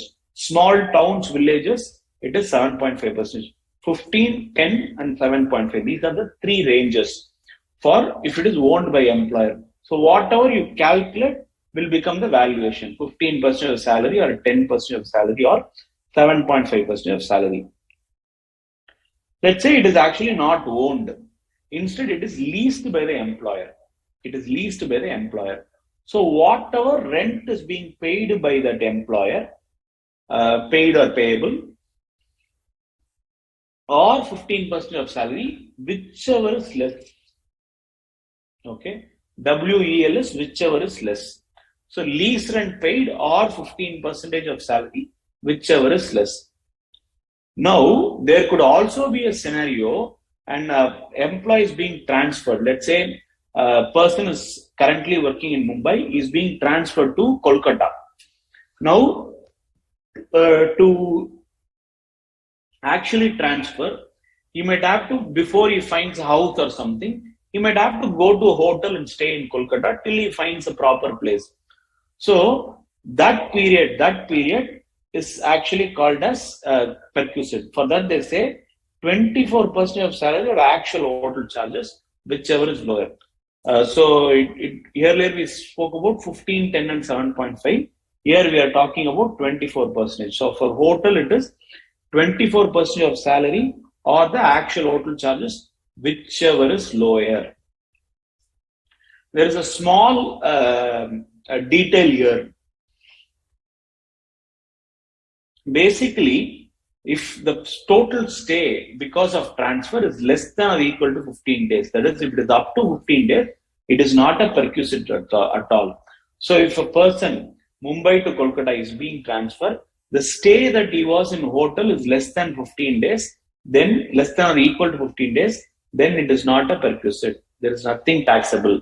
The rent value will be though he stayed in hotel, the value will be 0. So that's what is about. So this is for what? Unfurnished. So this, whatever we saw till now, is unfurnished.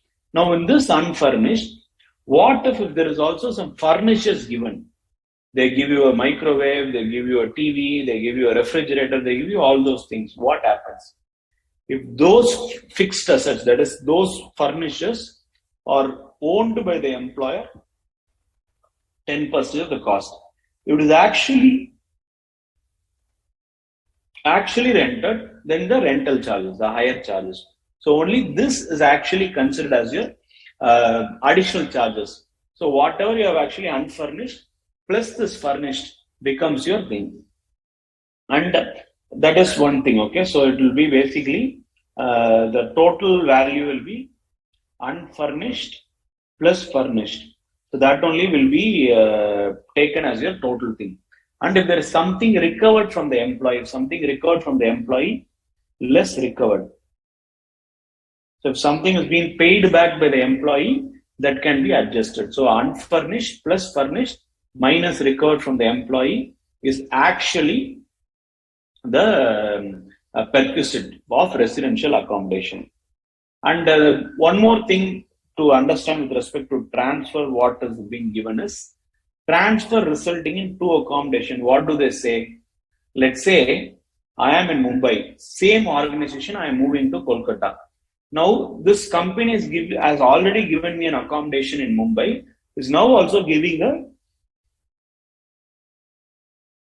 location in Kolkata. So for both Mumbai and Kolkata, they have a location. Here they say, in case you have given two accommodations in two different places during transfer, choose one with the lower perquisite, which means whichever is beneficial to the assessee.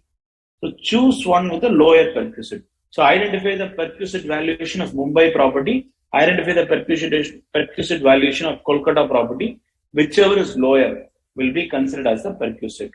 But this is applicable only when the total stay of two accommodation is less than 90 days, less than or equal to 90 days.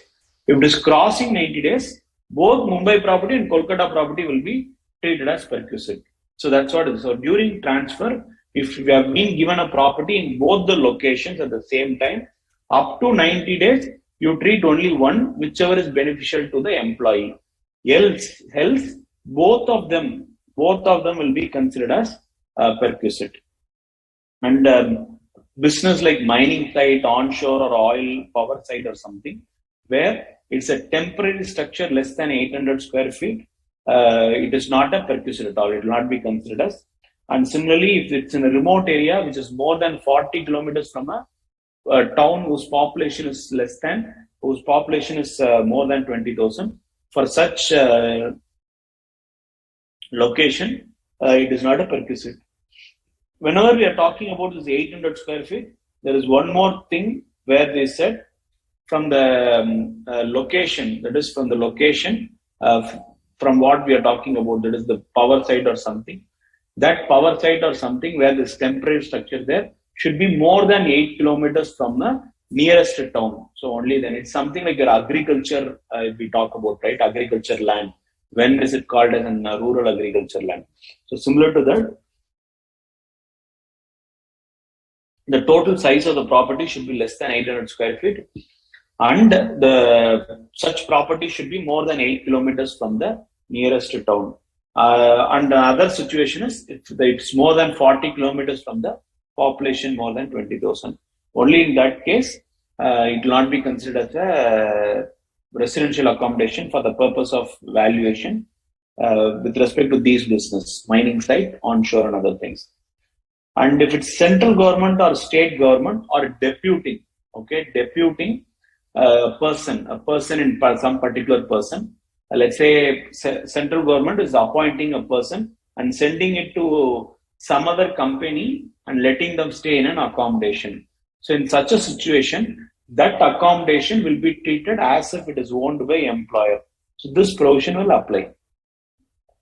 So in case if central government or state government employees deputing a person who's staying in the accommodation belonging to someone else, the other company which he is going to, that accommodation, the value will be as per as if it is owned by the employer. So that's what it is about. And everywhere we have been talking about 15% of salary, 10% of salary, 7.5% of salary, 24% of salary. So what is salary? Salary plus DAFE. What is DAFE? Dearness allowance forming part of retirement benefits. All taxable allowance, bonus, commission. So all this put together is only salary. So you have salary, DAFE, all taxable allowance plus bonus and commission. Commission is total commission. It's not only fixed percentage. It's a total commission. So this is what it is all about residential accommodation. So to the extent it is actually recovered, needs to be done. So what is the actual formula? Percussion is equal to unfurnished plus furnished minus recovered. So minus recovered from the employee. So whatever has been recovered from the employee should be adjusted for. So that is what residential accommodation.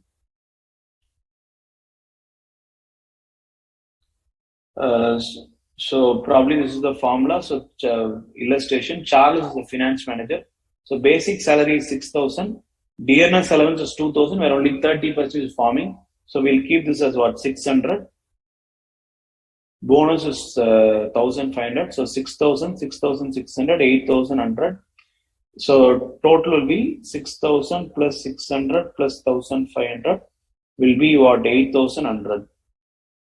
8,100 is the monthly charges, basic salary.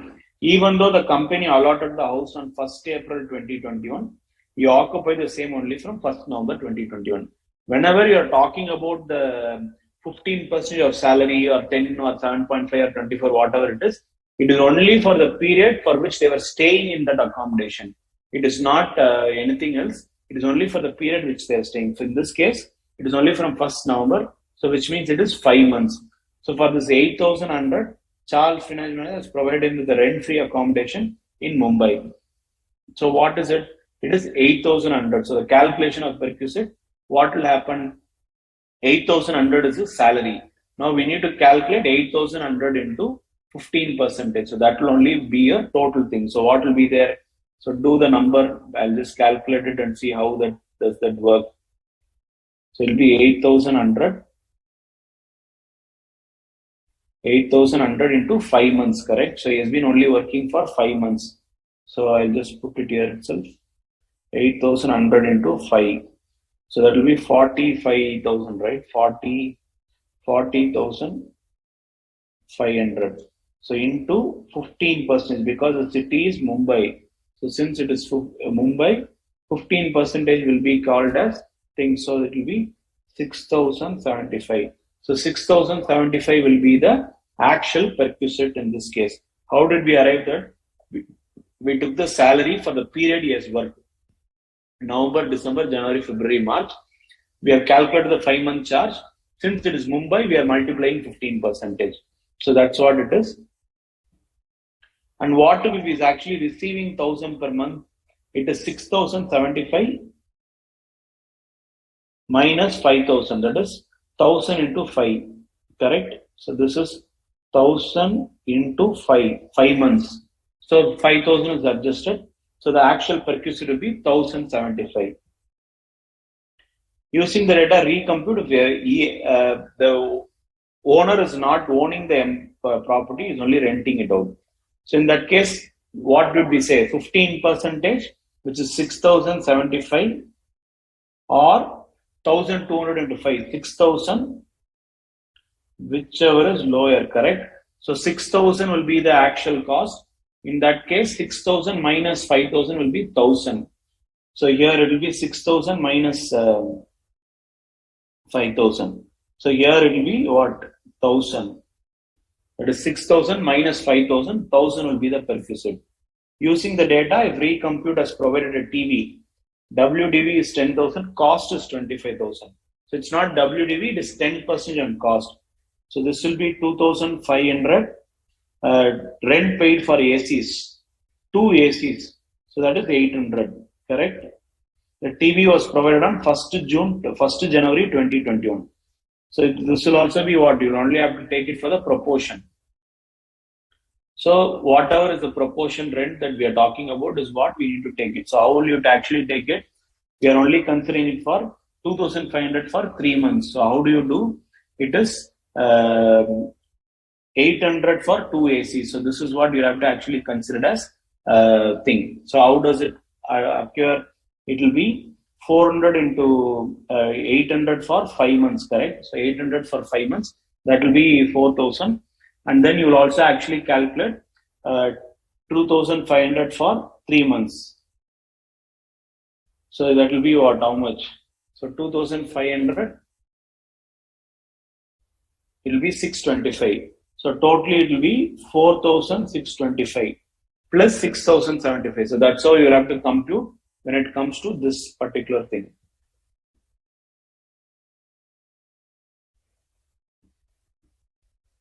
Okay, I'll stop here because I think motor car I will need some more time to explain. I'll probably see if there are some questions so that I can clear you whatever has been covered today alone.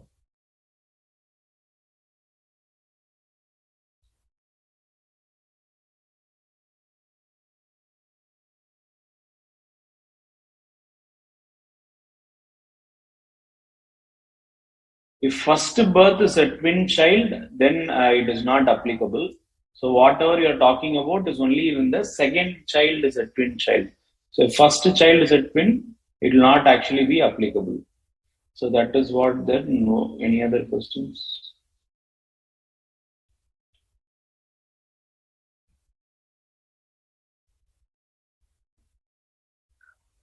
Medical facility, Rekha, is actually tax free for all employees. We're only saying in what cases it is not a perquisite. It is not taxable perquisite only in certain cases. So it is tax free for all employees if they fall under that. That is being served under government and all those things. So only there we are talking about that thing. So otherwise, generally the medical facilities is taxable for all employee, like private doctors and everyone else. It is actually taxable. So I guess those are the questions. There is one doubt on.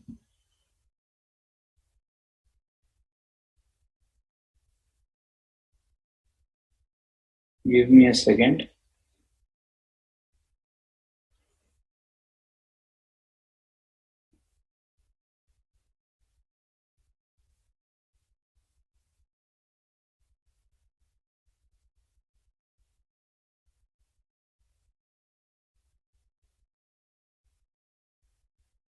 The leave travel concession that we were talking about.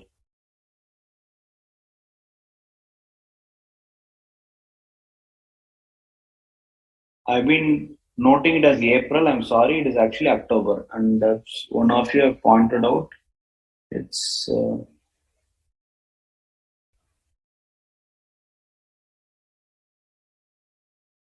Rekha. So thanks, Rekha. It's actually not 1st April 1998. It is 1st October 98. So I'll basically edit it and upload it when I'm uploading it in the system. So this 1st October 98 is what is the actual date. It's not 1st April 1998. I'm sorry for that thing. So it's 1st October 98.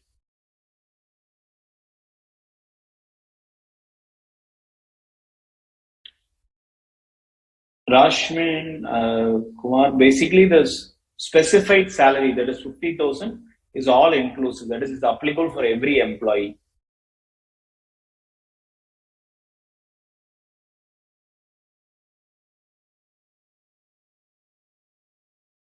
Unfurnished hotel.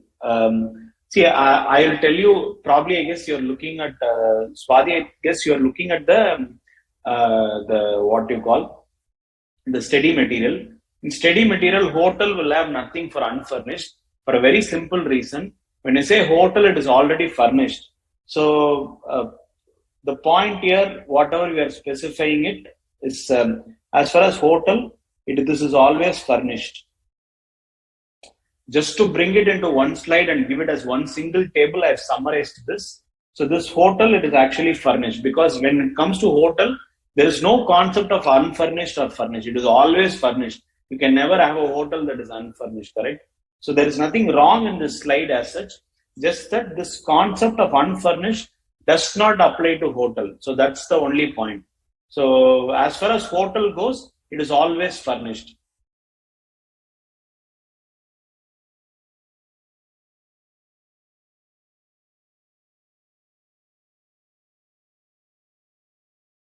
Akash Neil, why did we multiply with 3 by 12? Because the question said, I'll just go to that question.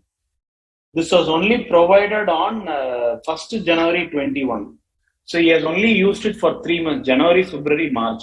So for these 3 months, whatever has been provided, we are calculating. So that's why we are taking 25,000 into 10% into 3 by 12.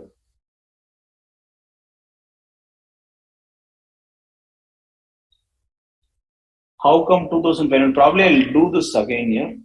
So whatever we are talking is basically 25,000, correct? So in this 25,000 is on 1st Jan 21. So now into 10% is 2,500. It is applicable for 3 months, 3 by 12. So that's how we calculated how much? We calculated 625. And for AC, it was 800 into 2 ACs, right?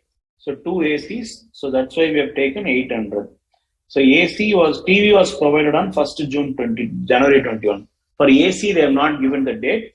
So it is assumed it was for the entire period of 5 months, whatever is period. So for AC alone, we are actually taking it 5.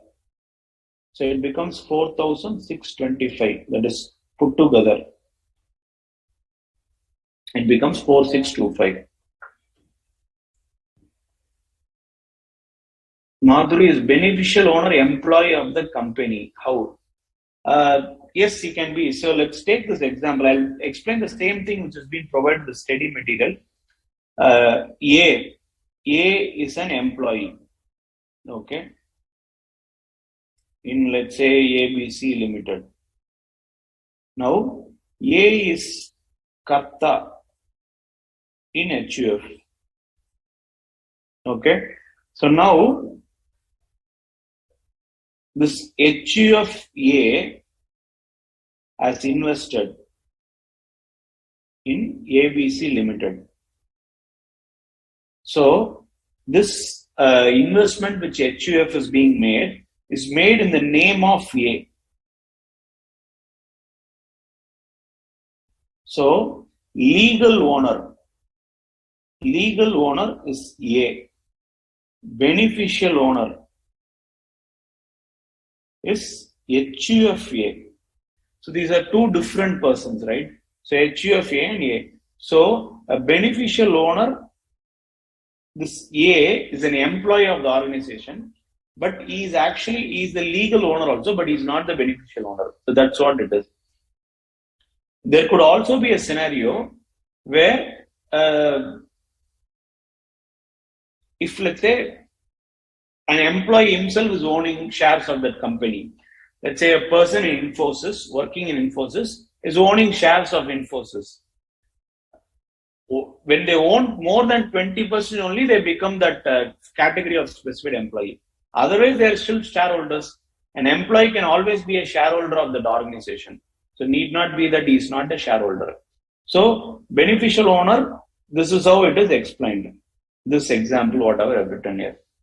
So I guess I've answered here to an extent your questions. I still have slides on the SCAR valuation alone. Anyways, I'll take it with the next session. So we'll start with refreshing with some MCQs in the next session, along with other rest of the valuation and other portion of salary. So mostly we'll cover all the aspects of salary mostly by next session, and then we'll start working out various problems on this salary chapter.